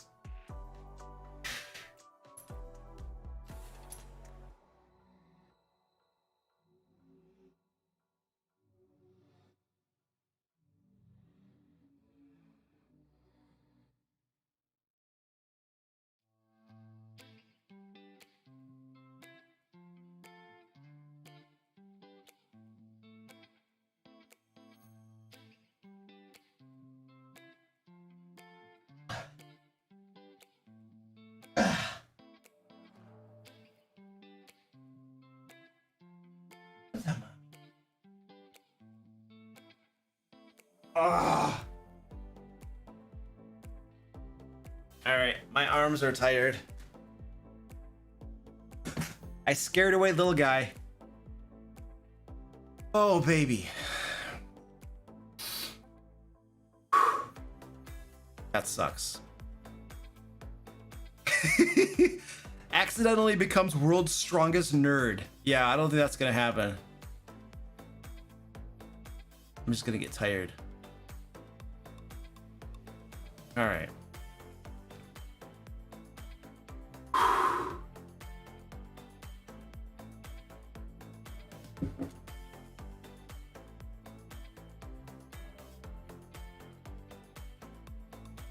Who's your favorite hero in D&D lore? I don't know. Let's go with Bruenor Battlehammer. I'm just picking somebody randomly. What's going on? What's up, little guy? Little guy needs attention. How do I get my players more invested in the lore of the world? I already answered that. My party's wizard has the keen mind feat and wants to learn more languages. How would you mechanically handle him learning a new language? He literally took a feat to do so. That's it. That's the mechanic. The mechanic is literally, I leveled up, I took a feat. The feat gives me, I believe, 3 languages. I know those languages. Now, you ask yourself, that's all fine and dandy, but you can't learn languages overnight. Great. So you just say, over the last period of time, however it happens to be, you've been working on those languages. And now, when you level up, everything kind of clicks and you know those languages. It's a hand wave. When the game gives you a feat that lets you magically learn 3 languages overnight, what are you gonna do? You gotta hand wave it. If you don't hand wave it, what are you gonna do? Okay, well, I'll tell you what. In my life, I have learned Spanish, I have learned French, and I have learned German. My Spanish is pretty good. My German and French are non-existent for the most part right now, but I've learned them all. And I can tell you that learning languages takes some time, and it takes some good time. So if you say that it takes you, let's say it takes you 6 months to become fluent in a language, and that might even be assuming that you are working at it full time. If it takes you 6 months to do that, are you really gonna say that that character, when they take that feat, have to sit out of the game for like a year and a half? Like, how long does the average campaign last? A month? 2 months? And that character is going to be sitting on the sidelines learning a language for like a year and a half? Well, they might as well not even be in the game anymore. And so some of these rules in the game have to be hand waved. Otherwise, there's no way to deal with it. Now you could just say magic. You could be like, magic, sure, but that's still a hand wave. So this is the thing with games, is that every game system is a compromise between realism and game mechanics. There's always a compromise, always. The more realistic you want your game to be, usually the more game mechanics there are, right? And the more cumbersome the game tends to be. And then the more and then you can have really lightweight game mechanics, and maybe the game is not quite as realistic or something. But even disregarding the whole idea of realism and game mechanics, you know, when you have anything in the game like learning 3 languages, you know, like unless the character is going to sit out the entire campaign and come back for the next campaign, you kind of got to hand wave it. And there's other things like that in the game too. So you have to accept when you run a game that there are going to be some things that just don't make sense. And you just have to say, well, that's a game mechanic. It is what it is, you know. And for some people that might be deeply unsatisfying, you know, in which case I guess you could homebrew something and make that feat worthless.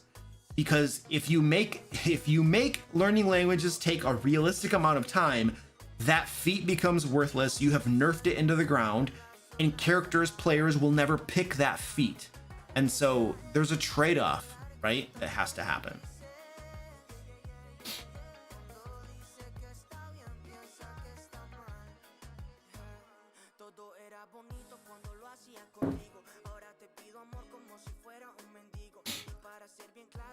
All right.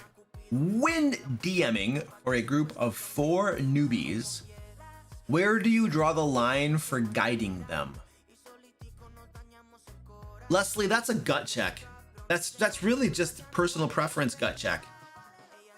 I don't think I'm going to be able to give you a specific, like, this is the line in the sand. Do not go past this line. Because it's really just where you want to make that line be, where any individual game master wants that line to be.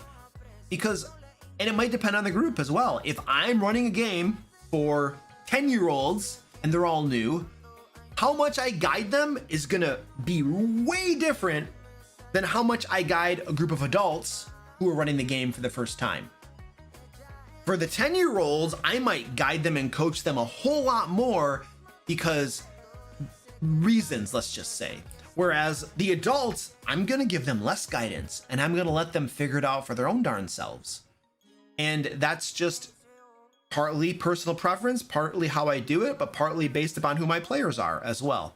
And so I don't think there's a definite answer for that. I would guide them as little or as much as you feel is warranted. Remember that your goal is to create an environment where the opportunity exists for everyone to have fun. So you want to give them enough guidance that you can see that they're not lost, that they're not frustrated, right? Like I was talking to my friend Dungeon Coach Alan from the Dungeon Coach channel today, and he was telling me that he right now is about to join a new game as a player, and the game master is giving him 0 guidance whatsoever on how to create characters.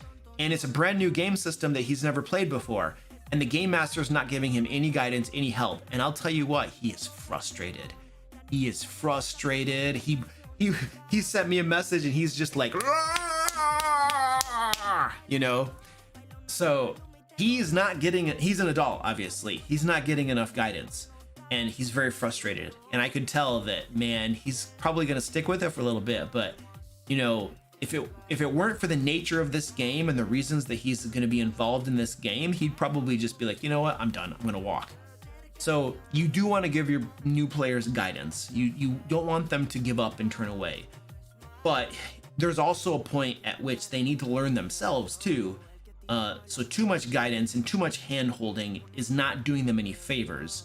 I just don't have specific rules for where the line is. I just don't have that.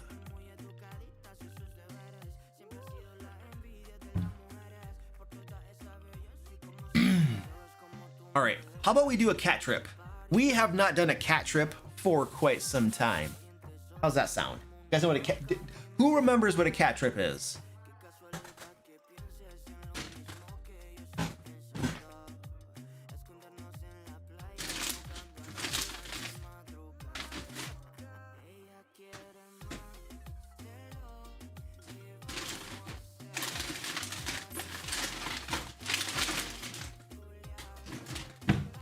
All right. My dog's getting excited. My dog is way excited. All right, who remembers what a cat trip is? Anybody? Does anybody know? We give my cats this right here, and they go crazy. And my dog is already going crazy. I don't think catnip does anything for dogs. But she's still down there going nuts. Yes, I know, Squeaky. I know you like this. All right. Squeaky loves this. Yeah, little guy. What's up, little guy? Zoe. That's for cats. That is not for you. Not for you. That's not for doggies. Not for doggies.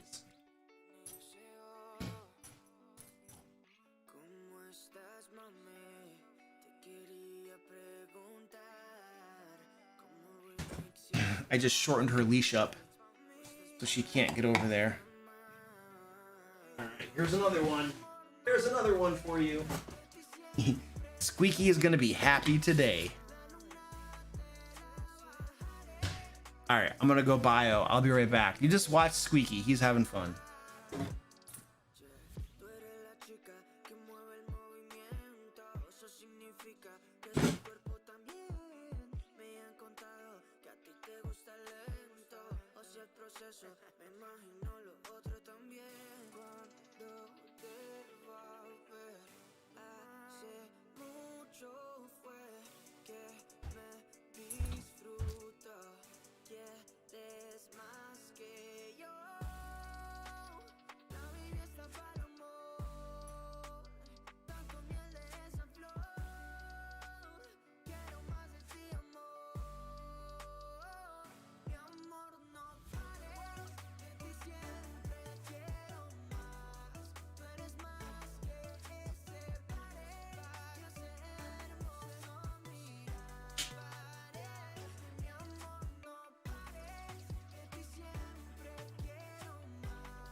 Espectacular, la forma de cómo me hablas pa' mí es tan peculiar.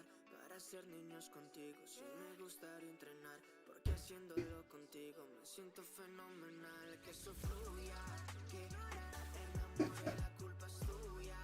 Cuando me hablas eso a mí me arrulla. De eso es que quiero más, quieres más que yo. La Biblia está para el amor.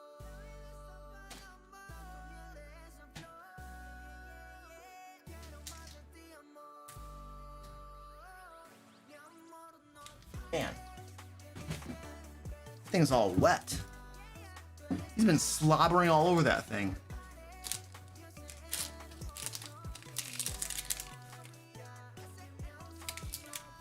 He is such a little punk.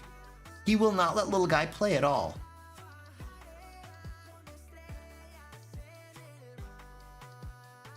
Gee, Squeaky.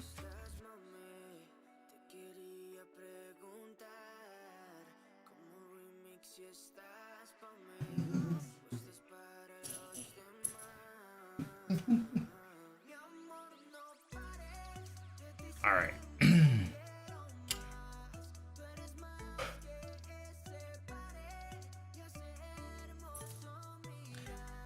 Our next question. This is a question you've probably answered a million times. I hate that a long rest restores all hit points and prefer a much slower rate of healing. How do I achieve that? Rebalance the entire game.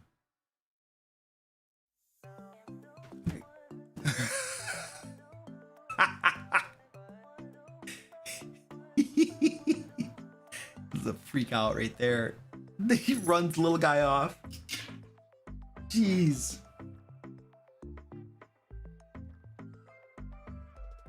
I mean, the problem that you have, you know, you don't like that long rests restore all the hit points, you know, and you prefer a slower rate of healing.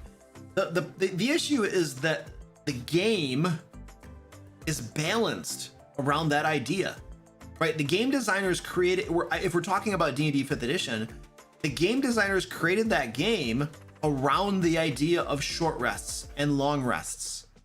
Like, if you no longer allow short rests, then every single warlock just got screwed, and other like fighters got screwed, and other classes that regain things on short rests get screwed. And so if you start playing with a pretty important, perhaps foundational game mechanic such as long rests restoring all hit points, you're tinkering with a pretty significant game mechanic that will have far-reaching effects throughout the game. And I don't know what all those are going to be, but you have to consider that. And so if you want to tinker with that, you have to be ready for other parts of the game to need tinkering as well and adjusting as well. So it's possible that there might be some alternate rules in the Game Master Guide that address different ways to do that. And if there are, you might take a look at those. I don't know if there are or not. So I don't know what the solution to your problem is, honestly. If you don't like it, you can homebrew something, or you can see if there's an existing homebrew that somebody has already done that gets rid of that. But just be aware that it's going to impact things, it's going to affect things, it's going to affect gameplay, and you need to be aware of that. And even if you can't plan for it because you don't know what all of the effects are going to be, you still need to be aware of it so that, you know, when you see those effects, you can adjust things. But you're tinkering with some big game mechanics, so you don't know what all is going to be affected. But it's possible that other people have already thought about that, and you can do a Google search on custom rules for long resting and healing, like a grittier gameplay. You could probably do Google searches and find people that have already thought about that and have already come up with different ways to adjust that stuff. You know, I would start there and see what you can come up with. And then you're gonna have to tinker with stuff and toy with stuff to see something that you like. But the other thing too to consider, you know, think about your players as well and what their preferences are, because, you know, it's something to consider that, like, when I run a game, I'm not only thinking about what I want as a game master, I'm also thinking about what my players want. And I'm trying to strike a balance between what I desire to do as a game master and what my players like to do and what they enjoy in the game as well. And I'm trying to strike a balance there. So it's something to consider, you know, not just what you want, but also what your players want, because we're all playing the game. We're all active participants in the game. And our attitude shouldn't just be, it's my way or the highway. If my players don't like it, they can walk. That's not the way we should behave, right? There needs to be like a common agreement on certain things, or, you know what I mean? Just taking everybody's preferences into consideration is a much better approach, I think. So that's something to think about too.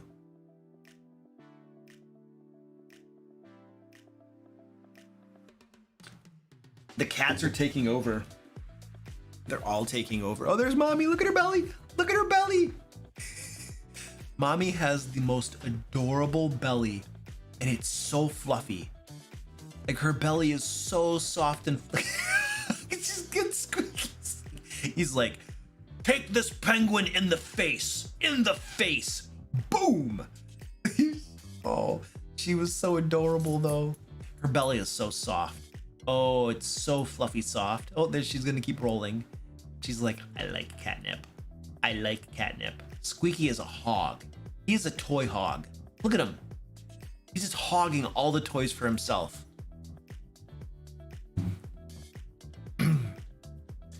All right, Donald asks, what party composition did the Thieves Abound crew come up with for their next attempt, and are you going to use the previous party as newly created lycanthropes? What I'm going to use the previous party for, if at all, is for me to know and people to perhaps find out at some point in time. So I'm not going to answer that part of the question. Now, as far as what composition they came up with, I don't know. We're going to play tomorrow. Tomorrow is going to be our first game session since they all died. And I'm going to find out tomorrow what they're playing. I don't really know what they're playing. I think the players were sending an email where they were talking about it, but I don't really pay a ton of attention to that stuff. They're going to show up with something. And that's when I get interested and I actually pay attention. But all of their back and forth planning and discussing about what they're going to play, I tend not to pay too much attention to it. And I'm not, even if I did, I wouldn't remember it anyway.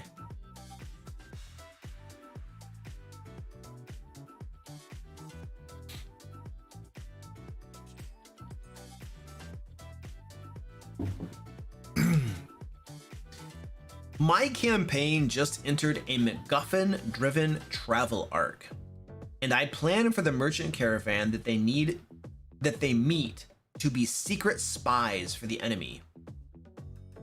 Any tips for foreshadowing a satisfying betrayal? Why would you want to foreshadow it?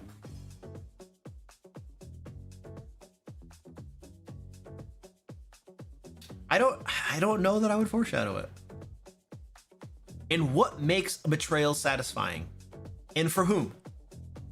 Is the betrayal satisfying for you, or is it satisfying for your players? Are your players going to be satisfied by a betrayal, or are you going to be satisfied by a betrayal? And should you foreshadow it, or shouldn't you foreshadow it? I just have more questions. I can see some benefit in foreshadowing it, but the moment it's foreshadowed and your characters know about it, then there's no longer going to be a betrayal because they cut it off before it can happen. Unless the foreshadowing is so subtle that there are clues that only become obvious after the betrayal happens, right? And then that could be challenging to implement, you know? I feel like when I'm planning something like that, and there's going to be a betrayal, I just plan it. And then I role play the people that are going to be doing the betrayal. I don't know that I'm trying to make foreshadowing. I'm not trying, like think about it. If you're role playing the people doing the betraying, they're doing their very best not to let the other person know. And then if the other person gets wise to it, it's going to be because they're using like their insight as characters, people, players, whatever, and they're sensing something weird about the situation. And there might be some game mechanics and die rolls and stuff like that. But those are I don't have an answer for you. I really just have more. I have some thoughts. I have some concepts and things to think about, you know, when you're doing that.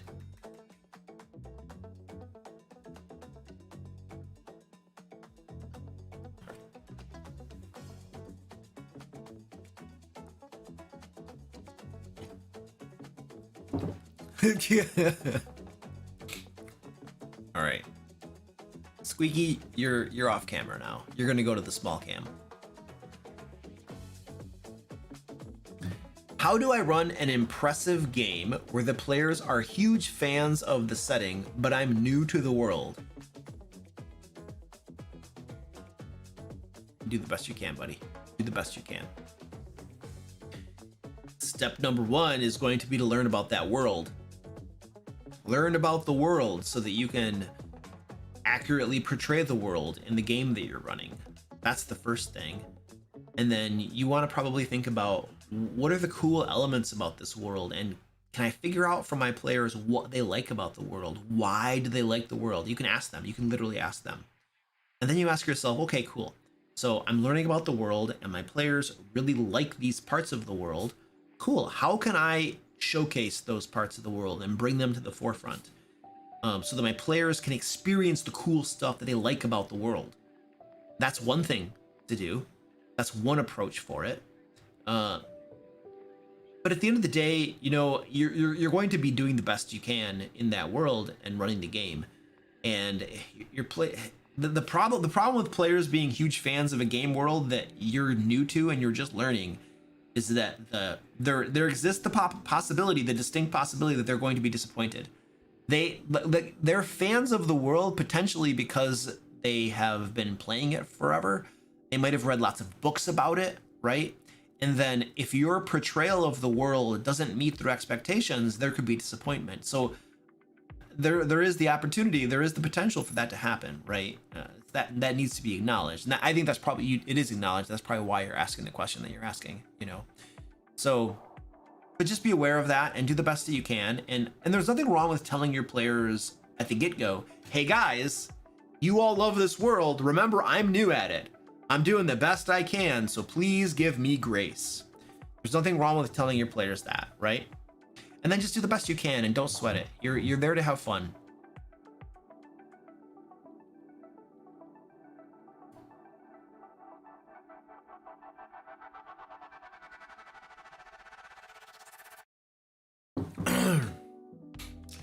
All right. Oh, and we have a stack up donation. Let's give a shout out. Josh. Thank you, Josh, for the $100 donation to Stack Up. I really appreciate that. Josh has redeemed Make Luke Sing a Song. I now have to sing a song. Does anybody have... Oh, I have an idea of a song. I know what song I'm going to sing. Okay, cool. I'm going to sing a song. While I'm singing this song, if anybody else would like to donate to Stack Up, you are more than welcome to do so. There should be a link down in the chat. It'll take you to the Stack Up donation page. If you don't know, Stack Up is a military charity that supports positive mental health and suicide prevention through gaming and geek culture. Stack Up does lots of awesome things to help our veterans and our active duty service members, both for the US and allies. For instance, they have they send gaming crates, basically supplies of games, to veterans and active duty personnel to just help them get away from things, help them to get away from the stresses and the pressure and all of that, and just escape into video games and take their minds off things and relax for a while. They also have the Overwatch program, which is a 24/7 intervention crisis hotline that anybody can call if they need help about things and need to talk to somebody right away. They also will fly veterans to gaming events and stuff to just help them relieve. I have like a bunch of cool photos. I should show these off. They send me these photos of different veterans and stuff. They raised over $1 million last year, you guys, in 2022. And here's like some photos on a cool helicopter. And then they have the Stack Up t-shirt and stuff. This is some information from 2019. It looks like they have 2,000. Here's some veterans, or it looks like they're probably active duty, actually. They got Stack Ups, they got some games and stuff. And they do these air assaults. That's where they fly veterans into games. Here's some more cool pictures. They got a whole bunch of games and stuff like that. So they're literally sending these games to our veterans, active duty service members. It keeps showing this same picture over and over again. I need to like take that out of there. Oh, they got the dinosaur right there. So this looks like they're at a convention, a bunch of veterans at a convention. Oh, look at this. In 2021, we raised $800,000. That's cool. And here's some more pictures for you. Anyway, a bunch of pictures and stuff. It's really cool. If you want to donate to Stack Up, you can do so. There's a link down below and stuff. It's really cool. All right, I need to sing a song. So now I'm going to sing a song for Josh.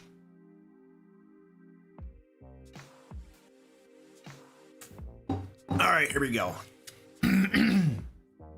Oh, hold on a second. I'm going to get the lyrics up here.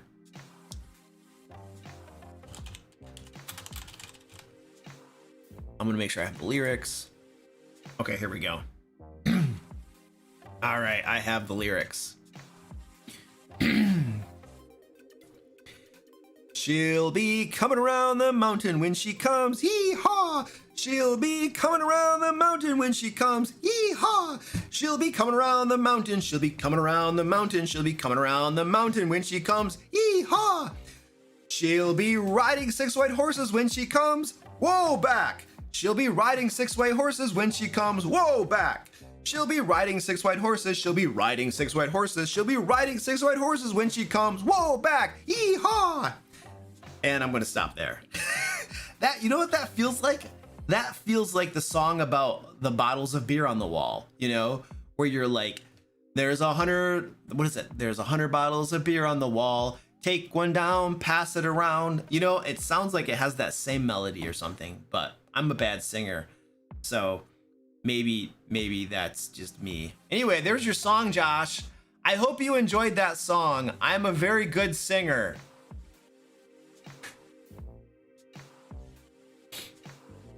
Good song choice. It's like one of the two songs I know. It's She'll Be Coming Around the Mountain, or it's I'm a Little Teapot. Those are the two songs I know how to sing. And when I say know how to sing, I use that phrasing and terminology very loosely. All right, let's go back to questions.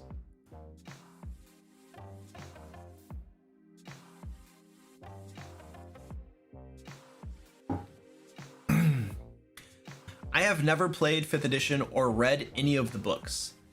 There is now an absolute mountain of books, with some of them even having rules, additions, or changes.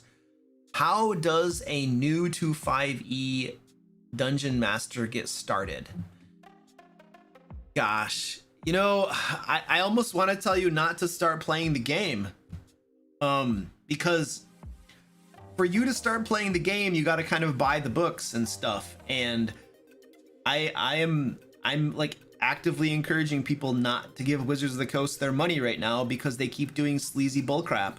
So I kind of don't want to tell you to buy books from Wizards of the Coast, because they don't deserve anybody's money right now. Their leadership keeps doing really horrible things and making very, very bad decisions and being very sleazy scumbags. So like, I almost don't want to tell you how to become a D&D 5e dungeon master if it involves buying books, unless you can get the books secondhand or something.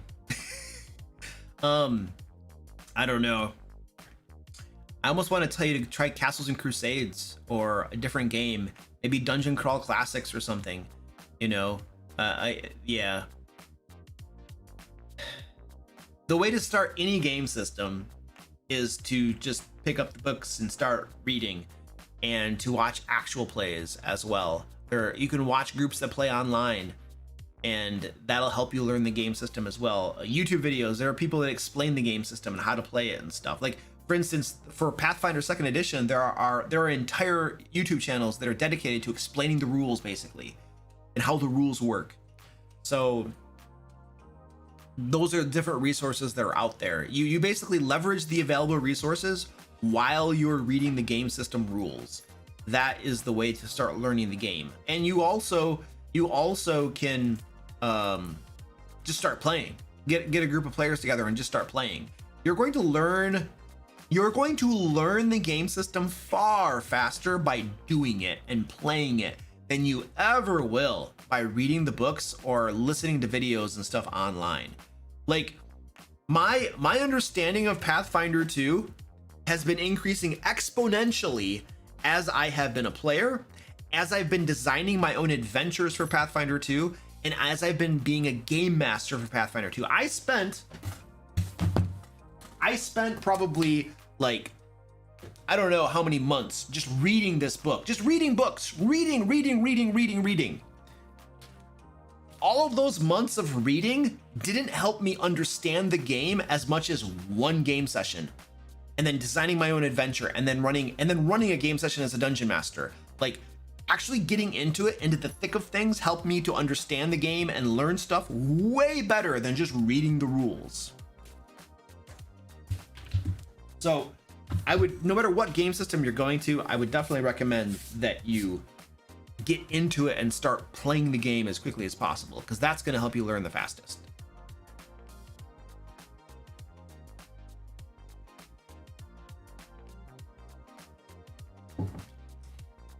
By the way, it reminded me, we do have a giveaway going on, ladies and gentlemen. We're going to give away a copy of Into the Fae, level 1 to 5 adventure module, if you're interested. It's free. You just join the giveaway at the link down below, and then we'll pick the winner at the end of the stream today, and you get a free book. It's really pretty. It has pretty pictures too.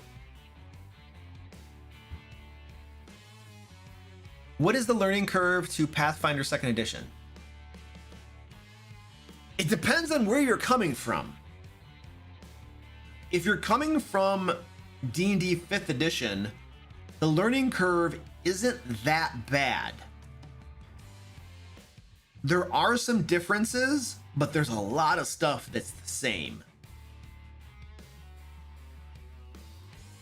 It's like 80% the same, and then 20% things that are different, and mostly improved in my opinion.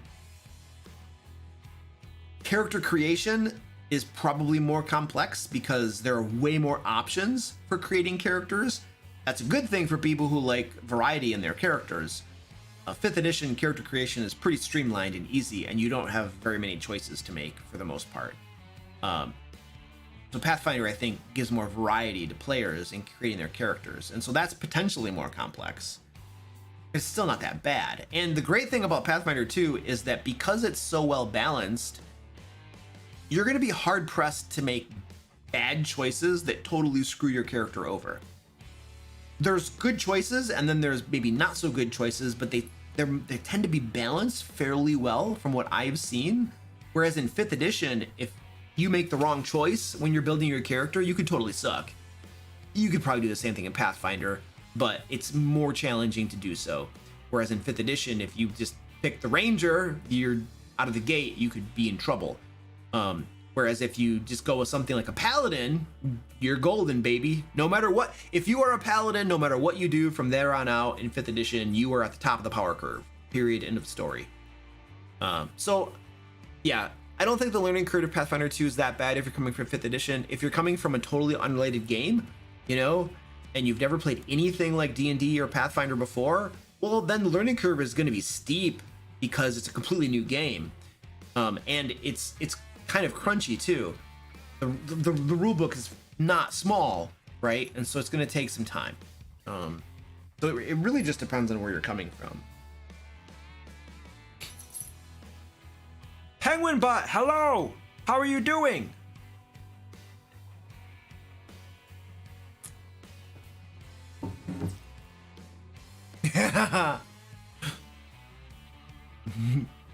Yeah, the more I play Pathfinder 2, the less of a heavy, crunchy game it feels, but that's because I'm getting used to it, I think, you know, and the more you understand a game and you understand the rules and how things work, the easier it feels and the less heavy and crunchy it's going to feel. I think that's just the nature of the beast. Oh, we had a super chat. Sorry, Lord God, I'm behind. Any good elemental prison ideas for genies? No, I have no idea what the question is even asking. I think I have no good ideas for you. I'm sorry. Oh, Tashio's going to bed. Bye, dude. See you, man.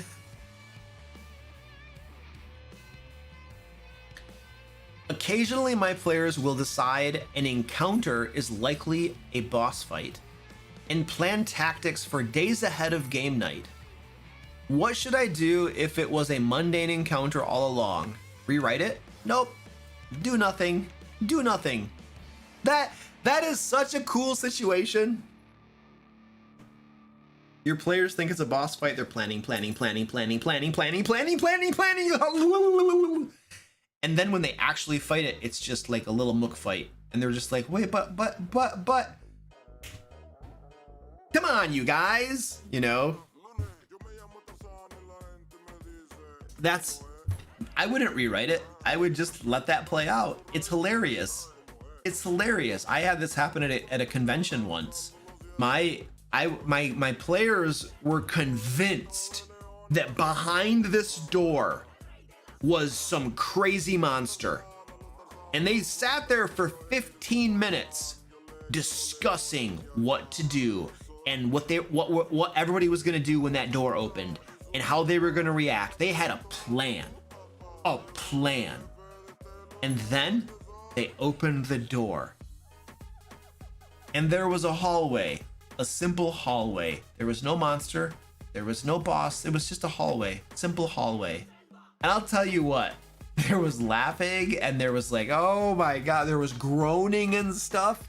But that was a cool moment. It was a cool moment because it was the subversion of expectations, I guess, where they thought it was going to be this thing and then it wasn't. And they're just like, oh, geez. It wasn't disappointment. There wasn't disappointment on their faces. It was just this hilarious, like, we're morons sort of moment, you know, and then you just laugh and you move on. So I don't think that's a bad thing. You just because your players think a thing and plan for a thing doesn't mean that your game world should change or you should adjust things. Sometimes the correct answer is to do nothing.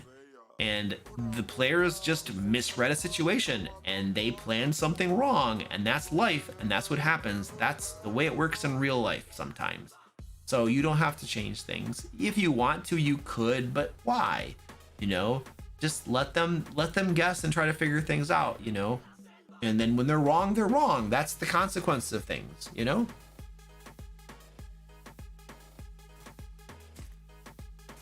Uh-oh, mommy's going crazy.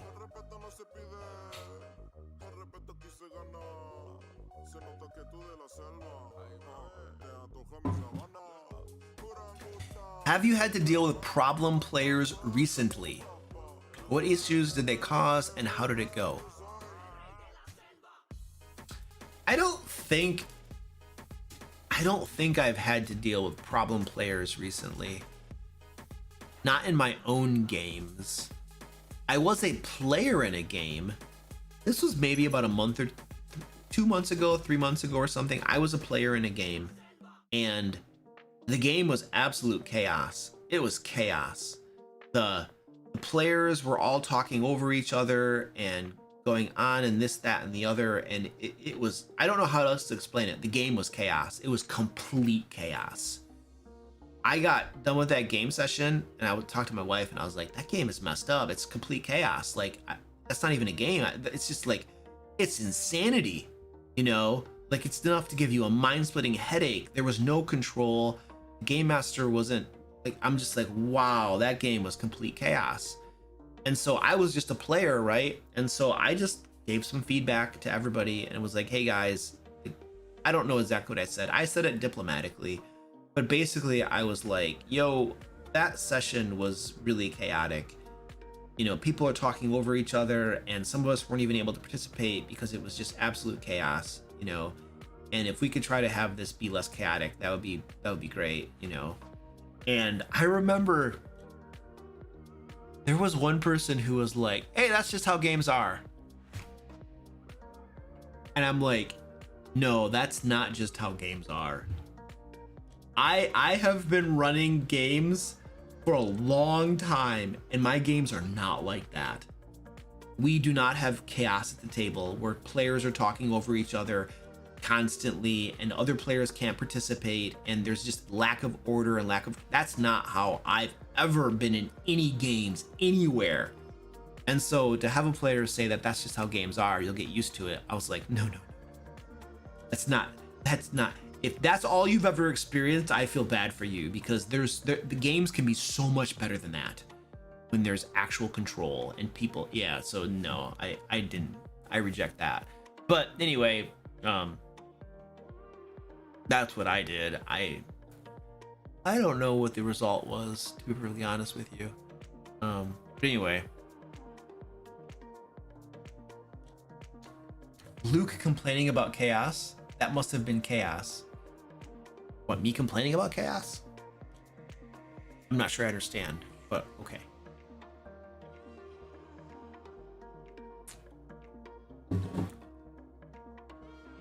Cat cam is life? Well, it's empty now.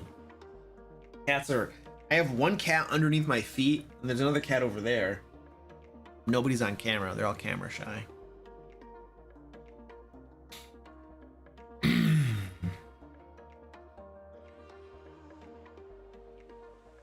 I've been GMing since 1992. That's how games were when we were all in middle school. Once we got older, not so much. Yeah. Well, the dude who said this is probably in his, at least his late 20s, maybe early 30s, maybe. He was not a middle schooler, I can guarantee you that. Online games or in person? In person, baby. In person every day of the week, man. Like, that's my preference. I would, if that's what you're asking, Nick said, I would much rather have play in-person games. Online games just there's always something missing from online games. There's this excitement, intangible feel when you're in person that makes the game so much better than when you're online. It's just the way it is. I can't explain it.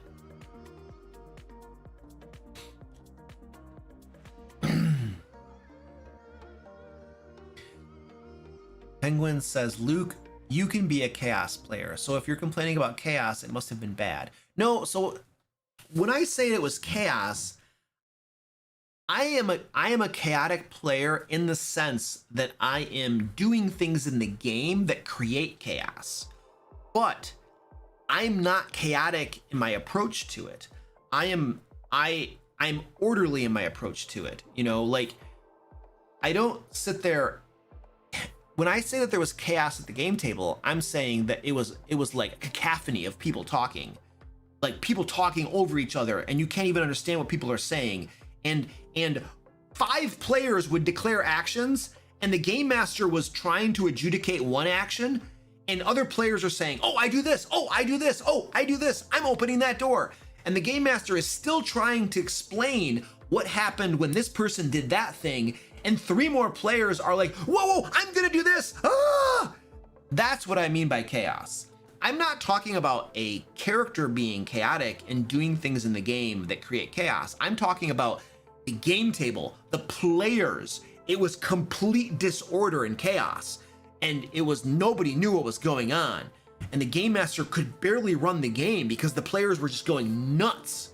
So when I'm a player, I'm chaotic in the sense that my character is doing chaotic things and creating chaos in the game world. That's a completely different thing. I'm talking about chaos at the game table. That is just nuts. It's like chaos at the game table is like when you have, 10-year-olds that are like they got like Twinkies and ho-hos and like pop, and they're just downing everything, and they're on caffeine, and they're just like that's chaos at the game table. That's what it was like. Oh, I meant, was your chaos? Oh, it was an online game. It wasn't an in-person game. It's a zoo. Yes, it's like a zoo. It's like a zoo.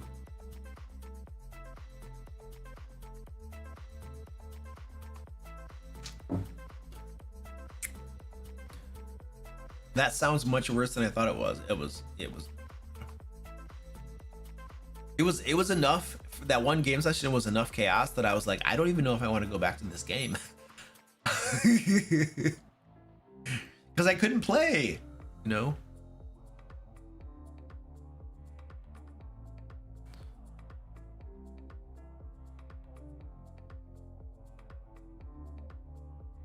I'm sorry, but every time I hear your name, I'm thinking about Darth Vader and Luke, I am your father. Yeah. Me too, man.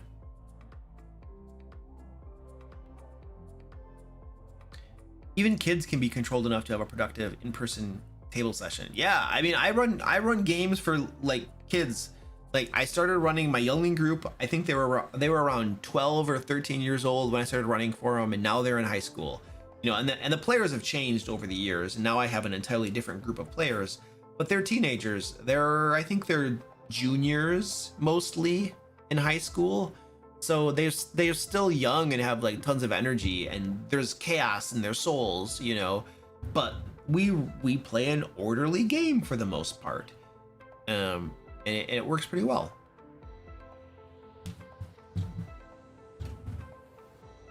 One of my current games is a player who literally does not stop talking the entire time, and it's rarely related to the game at hand. Oh my gosh, that would annoy me.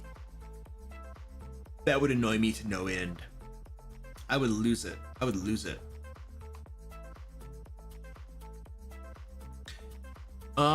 What's a good app to organize my campaigns so I can retrieve information on the fly? OneNote. OneNote is what I use. Organizes everything. I think I made an entire video. There is an entire video on my channel about OneNote and how I organize my campaign with OneNote. And it is super, super, super, super useful tool. I would check it out.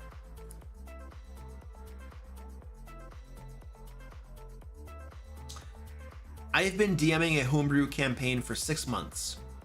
The team is about to go into a dungeon and fight the necromancer, the big bad. Any specific suggestions to add tension and suspense? Oh, I don't know. It's such a specific question.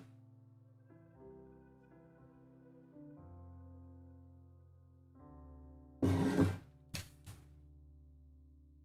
don't know if I have anything offhand for you, man. Yeah, I'm gonna pass on that one. It's just too specific. It's too specific to the adventure, to the necromancer, you know, to your players and the plot and the stuff that's going on, and how do you add tension and suspense and stuff, and I don't know. I think I'm gonna punt on that one. I'm sorry, dude. All right, Ramona, $10 super chat, thank you. What would you recommend if one player refuses to play with another? Well, one person leaves the game. Neither are bad players, but I can see why the first one is frustrated. One of the players needs to leave the game if they refuse to play with each other. There's no other solution. The other is just awkward and the other won't compromise. So this is what you do in this situation. Again, one of them needs to leave the game. Like, there's no other solution. One player refuses to play with the other. One is just awkward and the other won't compromise. So, you know,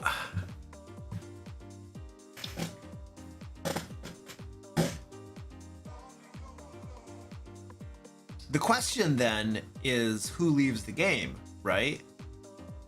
If you say that the other won't compromise, and so one person is refusing to play with the other player and they will not compromise, that indicates that you've already tried talking with them, and talking with them has failed. So you are now at the point where you have to decide somebody's going to leave your game.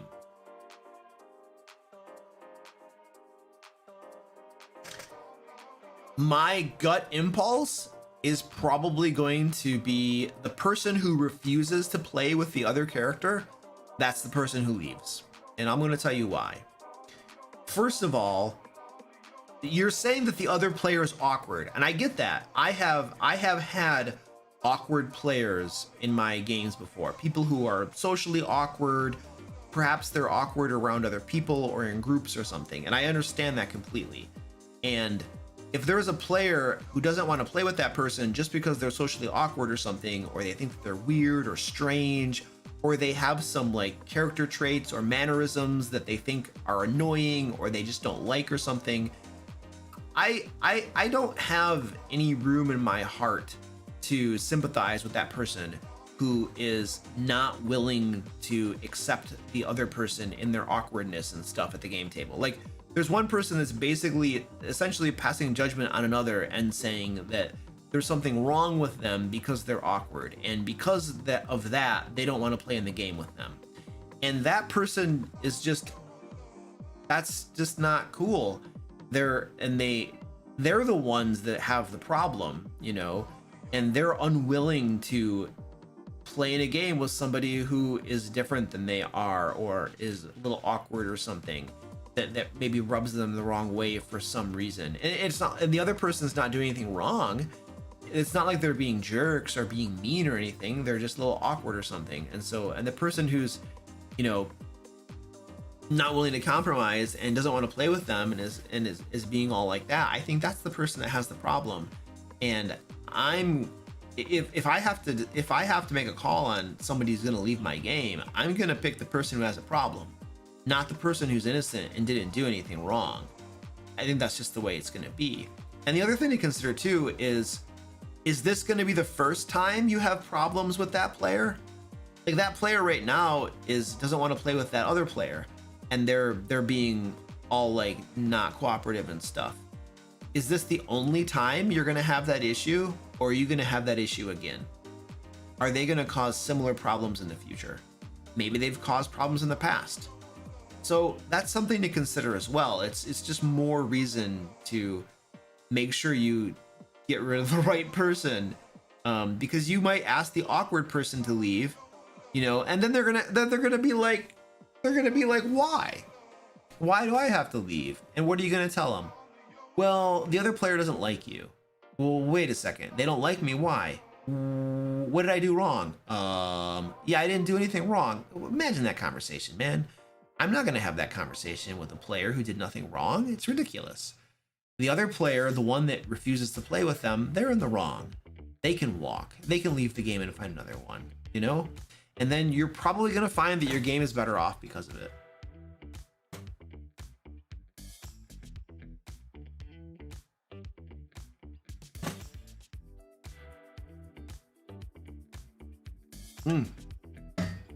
We have a cat on camera. Squirty Pie. Squirty Pie found the catnip. Ambers, hello!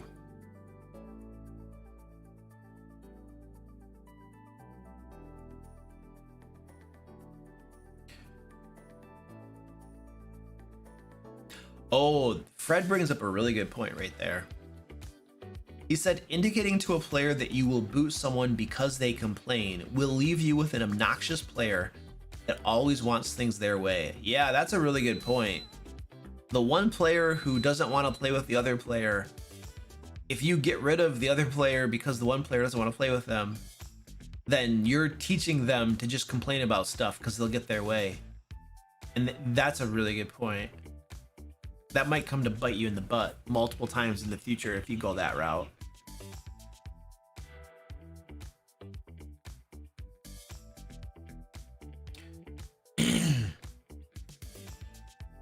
Oh, you got a puppy. Your puppy? Cool. Nice puppy. My voice is going, by the way. I can barely talk right now. Hurts. I haven't talked straight for 3 hours in a while, I feel like. What is the best way to approach long travels? I usually skip most of it, asking for something special on night rests, but that becomes very similar after 2 times.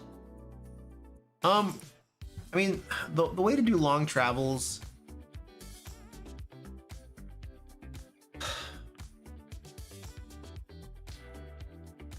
what I typically do when I know my groups are going to travel from point A to point B, and it's going to take any amount of time, whether it's a short amount of time or a long amount of time, I will plan out either an encounter for them, or I will plan out a point of interest that they're going to run across. Now, sometimes points of interest also have encounters in them, sometimes they don't. For my Ancient Dragon game right now, most of the times when they travel somewhere, they're going to come across a point of interest. And I use the points of interest to make the world seem bigger and wider and have more in it than it otherwise would. I can reveal interesting parts about the world, things they might not have seen beforehand through a point of interest. And they wouldn't otherwise be exposed to that stuff if they didn't run across the point of interest while they're traveling. They wouldn't necessarily be exposed to it if they only went to the adventure or only went to the dungeon or wherever their quest is taking place. And so I use points of interest in that manner to make the world seem like a bigger, wider, more diverse place than it otherwise might seem. And I implement those when they're traveling from point A to point B, whether it's long or whether it's short. They come across a point of interest almost any time they travel, unless they're traveling from a place they've been before to a place they've been before, and then they might not. Then I might just have a random encounter. I say random, it's actually planned. Almost all of the encounters in my games are planned. None of them are actually random. And that's what I generally tend to do. Now, sometimes nothing happens and they just arrive. It really just depends, because as a game master, you want the things in your game to be accomplishing certain purposes. And you also want to consider pacing. There are some times in the game when they really just need to arrive from point A to point B and just be there and then do the thing. Due to pacing, simple pacing reasons. For instance, I have a 4-hour game session and they've done some stuff in the first 3 hours and they just finished their adventure. And they're gonna go back to town and they're going to take downtime and they're going to level up. Well, I pace adventures, but I also pace game sessions. I might determine that for that game session, I want them to get back to town, and then I want to do our downtime in that last half hour or so of the game so that we can be done with downtime, they can level up, and then at the start of the next game session, we can go to the next adventure.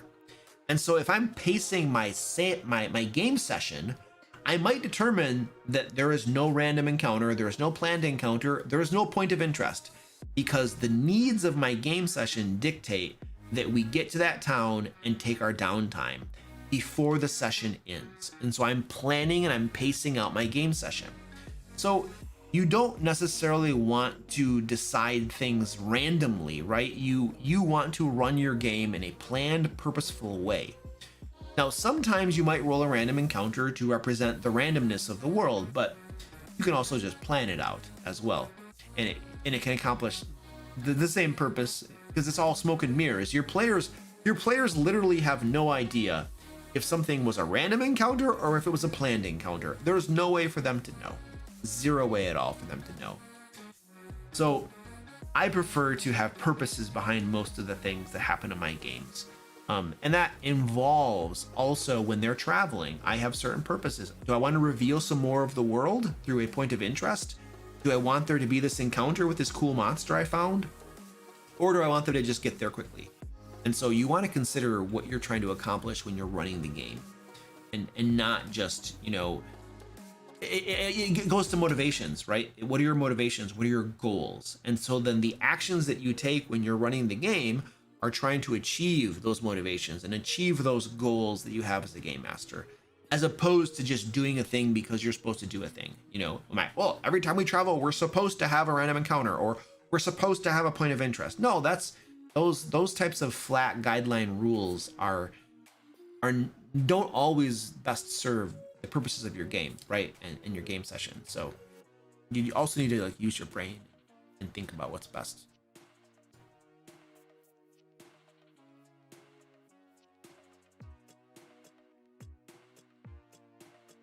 I'm out of tea. Tea's all gone.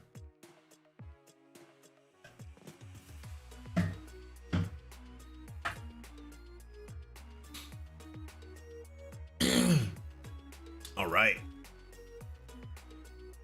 My players TPK'd last session. So did mine. But 2 of the players were absent for that session. One of my players was absent for the session too. They weren't there, and yet their character died.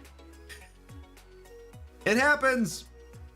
I'm quite sad to say to the absent players that, surprise, you died. What would you do in this situation? My player died. It happens. Listen, my players know. They know that if they are not at a game session, somebody else is running their character.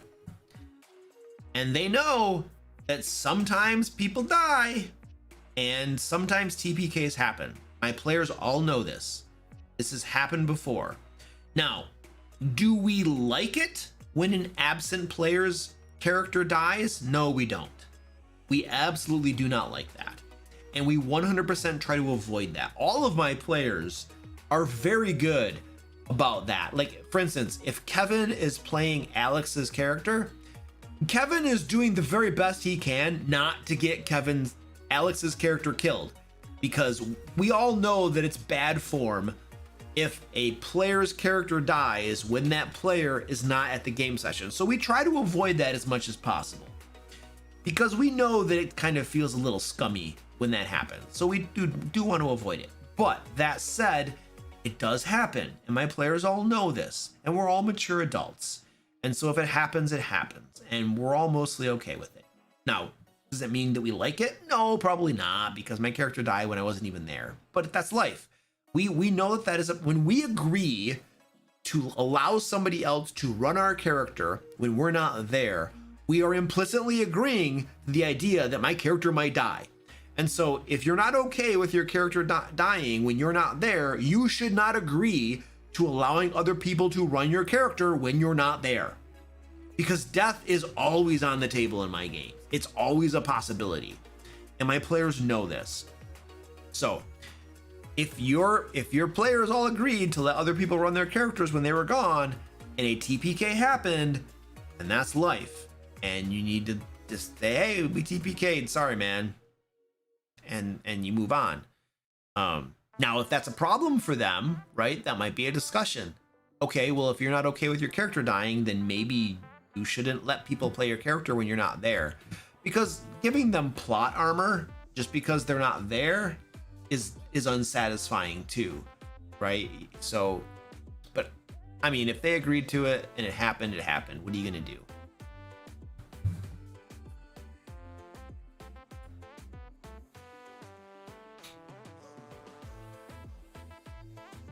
All right.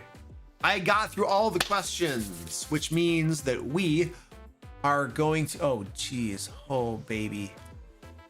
Well, there we go. We have I just got another donation. I thought I was done. I was gonna draw the winner to our giveaway, but we have a $500 donation from Proud to Be Geeky. Wow. Proud to Be Geeky, $500. Thank you so much for contributing to Stack Up, dude. Really do appreciate that. And with that amount of donation has redeemed. I have to sing a song to your greatness while singing. So I'm going to dance. No. I have to sing a song while dancing. That's what I was trying to say. So I'm going to dance while singing a song to your greatness. That's what I'm going to do now. Okay, so you earned it. $500. Thank you so much. By the way, while I'm singing and dancing, if anybody else wants to donate to Stack Up, you're welcome to do so. There's a link down in the chat where you can donate, and you can make me do push-ups. You can make me dance. You can make me sing. I might have to sing and dance a second time today. Who knows? Stack Up, by the way, is a military charity. They're helping our men and women in the armed forces, the US and allies. They help with positive mental health, and they combat veteran suicide, and they do it through the power of gaming and geek culture. And we're trying to raise $10,000 for them. And by the way, May is Military Appreciation Month as well. So if you'd like to help contribute, help our service members stay mentally healthy, so they can continue to serve us and also, feel good about themselves and stuff, and help them to deal with some of the pressures and stresses that serving our country in the military tends to put on somebody. You can do so. There's a link down in the chat where you can do that. All right, cool. John Ellison says, I've been a deployed troop before a game or other distraction can make a huge difference. Oh yeah, I've been a deployed troop before, period.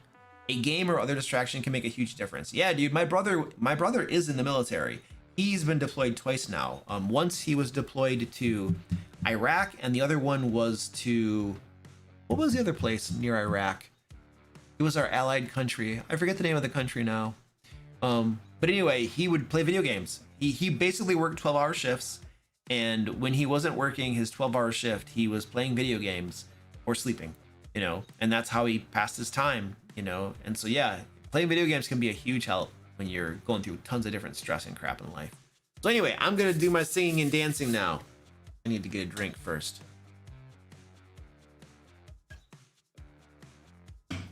All right. I need to get this chair out of the way just a little bit. I'm gonna raise my desk up so you can see me a little bit better. Whee! Up goes the desk. Up goes the desk. There we go. All right, now I gotta do a song and a dance.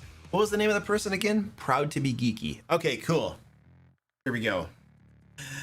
Proud to be geeky, you're so geeky and wonderful, wonderful, wonderful, wonderful, wonderful, wonderful, wonderful, wonderful, proud to be geeky. Thank you. Thank you. Thank you so much. Thank you so much.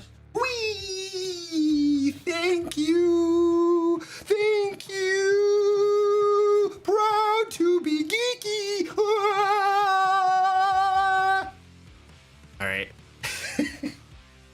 I think I made you suffer enough.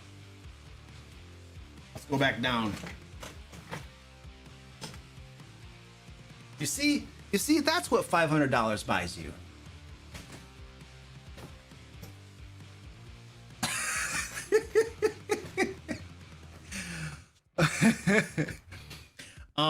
The goal is $10,000.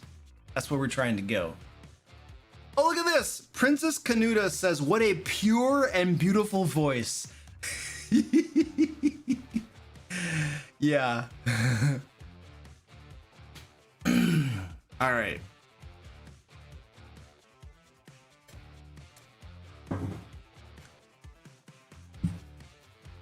What did you think of Pathfinder 2 versus 5e? I mean, both game systems have their good points about them. And one of them especially has some pretty negative points that I've learned thus far. 5th edition, just having run it for so long. Now I haven't played Pathfinder 2 is going to have negative points to it. There's going to be things about it that I'm going to discover as I play it that I perhaps don't like, and that I think might be improved somehow, maybe. But the thing is that every game system is going to have good things about it and it's going to have things you don't like about it. That's just the way it's going to be. I just happen to know 5th edition super well, and so I know the things that I like about it and I know the things that I don't like about it. Pathfinder 2, I'm still in the honeymoon phase. You know the honeymoon phase where everything is just like, I love you, dearest. I love you too. And they can just rip a huge one and you're just like, I still love you. So it's still the honeymoon phase for Pathfinder 2. Give me some time playing it and then I'm going to be able to tell you, oh, these are some things that I don't like about it, And we're beginning to discover those. Like, for instance, there's a fascination condition that there's a bit of that doesn't make a whole lot of sense to me, and pretty much whatever. But anyway, right now I'm really enjoying Pathfinder 2. I'll tell you, that's for sure. All right, Josh, make me do push-ups. All right, I'm doing the push-ups. Thank you, Josh, for donating $25 to Stack Up. We love you. And now, out of the love that overflows from my heart, I'm going to do push-ups for you.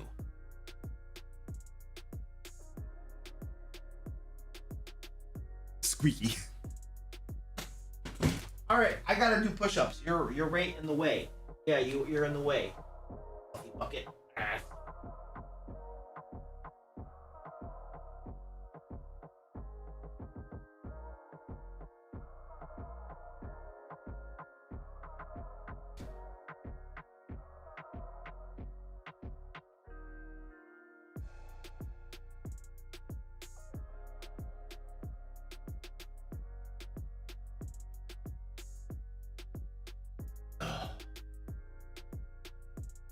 Thank you, Josh. Thank you, Josh. Love you, Josh. You're awesome, Josh. Anybody else want to punish me before we end the stream? That's one chunky cat. Yes, the cat's chonky. Super chonky. Josh is like, he hates me now. No, I don't, dude. You're awesome. I'm just messing with you. All right. We're gonna pull the winner to the giveaway. If you haven't gotten in on the giveaway yet, you can join it at the link in the chat. The winner will get a physical copy, actual physical book of Into the Fae. It is our level 1 to 5 adventure module. It was my team in my very first Kickstarter. It's very cool.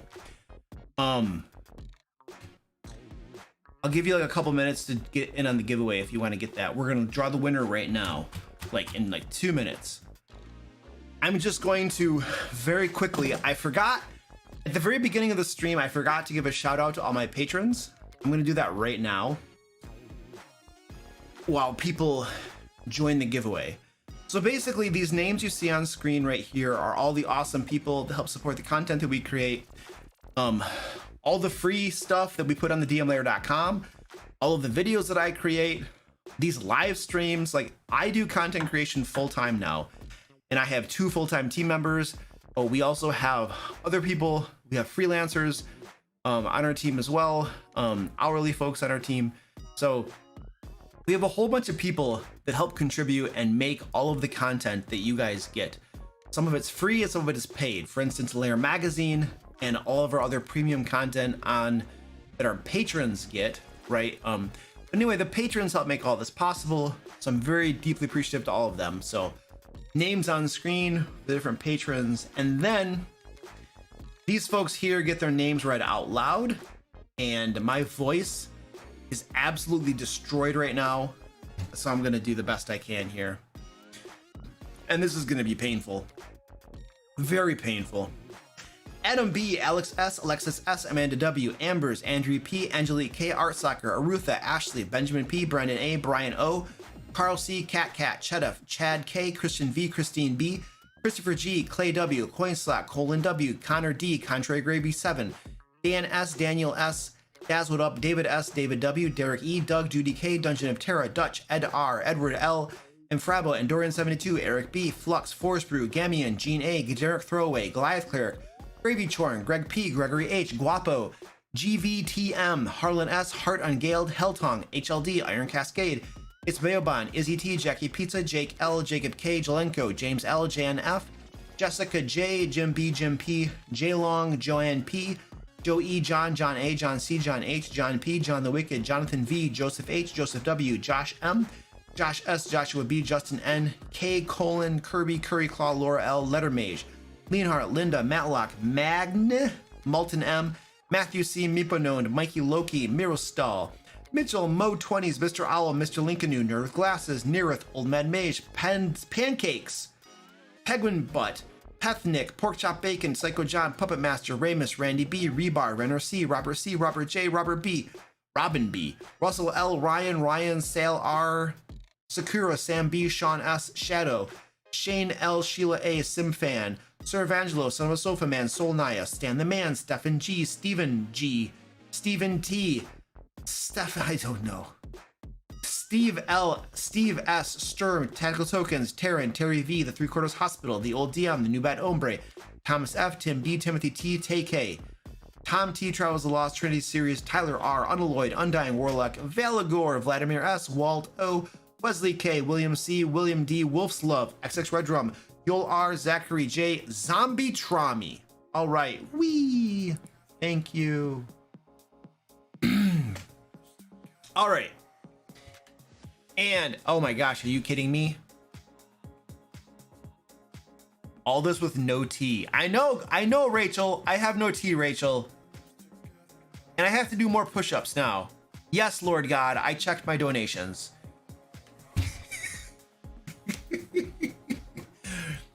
Kyle, thank you, Kyle, for donating $25 to Stack Up. I now will do we'll do push-ups because you, out of the generosity of your heart and under no desire to make me suffer, I am sure, have decided to donate $25, and I do appreciate that. And I know that you simply want to help our veterans. You simply want to give money to Stack Up so that they can continue to do good things in the world, and that your motivations had nothing to do with making me do push-ups. I fully recognize that, and so I bear no ill will or animosity towards you. This I vow. And now, I shall do my push-ups. Mommy! Hello, Mommy! I have to do push-ups. You see how cruel this is? Mommy, all Mommy wanted was to look at the penguin, and now I had to run her off. It's very cruel. Mommy. Ugh.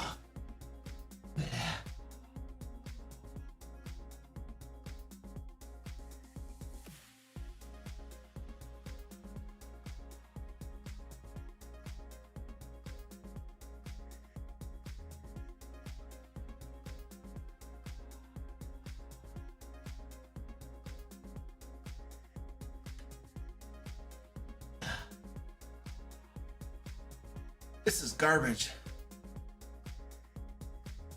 Oh, baby. I think I'm at 90. I think I've done 90 push-ups now on stream. Is anybody counting? I'm pretty sure it's 90.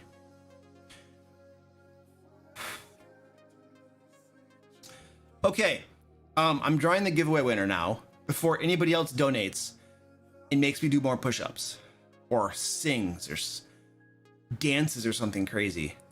I gotta draw this giveaway fast. I gotta get this stream over with. We gotta get out of here. This is terrifying. All right, here we go. Drawing the winner. Drawing the winner. 90. Oh, Lord God says, I don't think I've done 90 push-ups, period. All right. Our winner, I have the winner. I gotta find the name. Ed Saki. Ed Saki.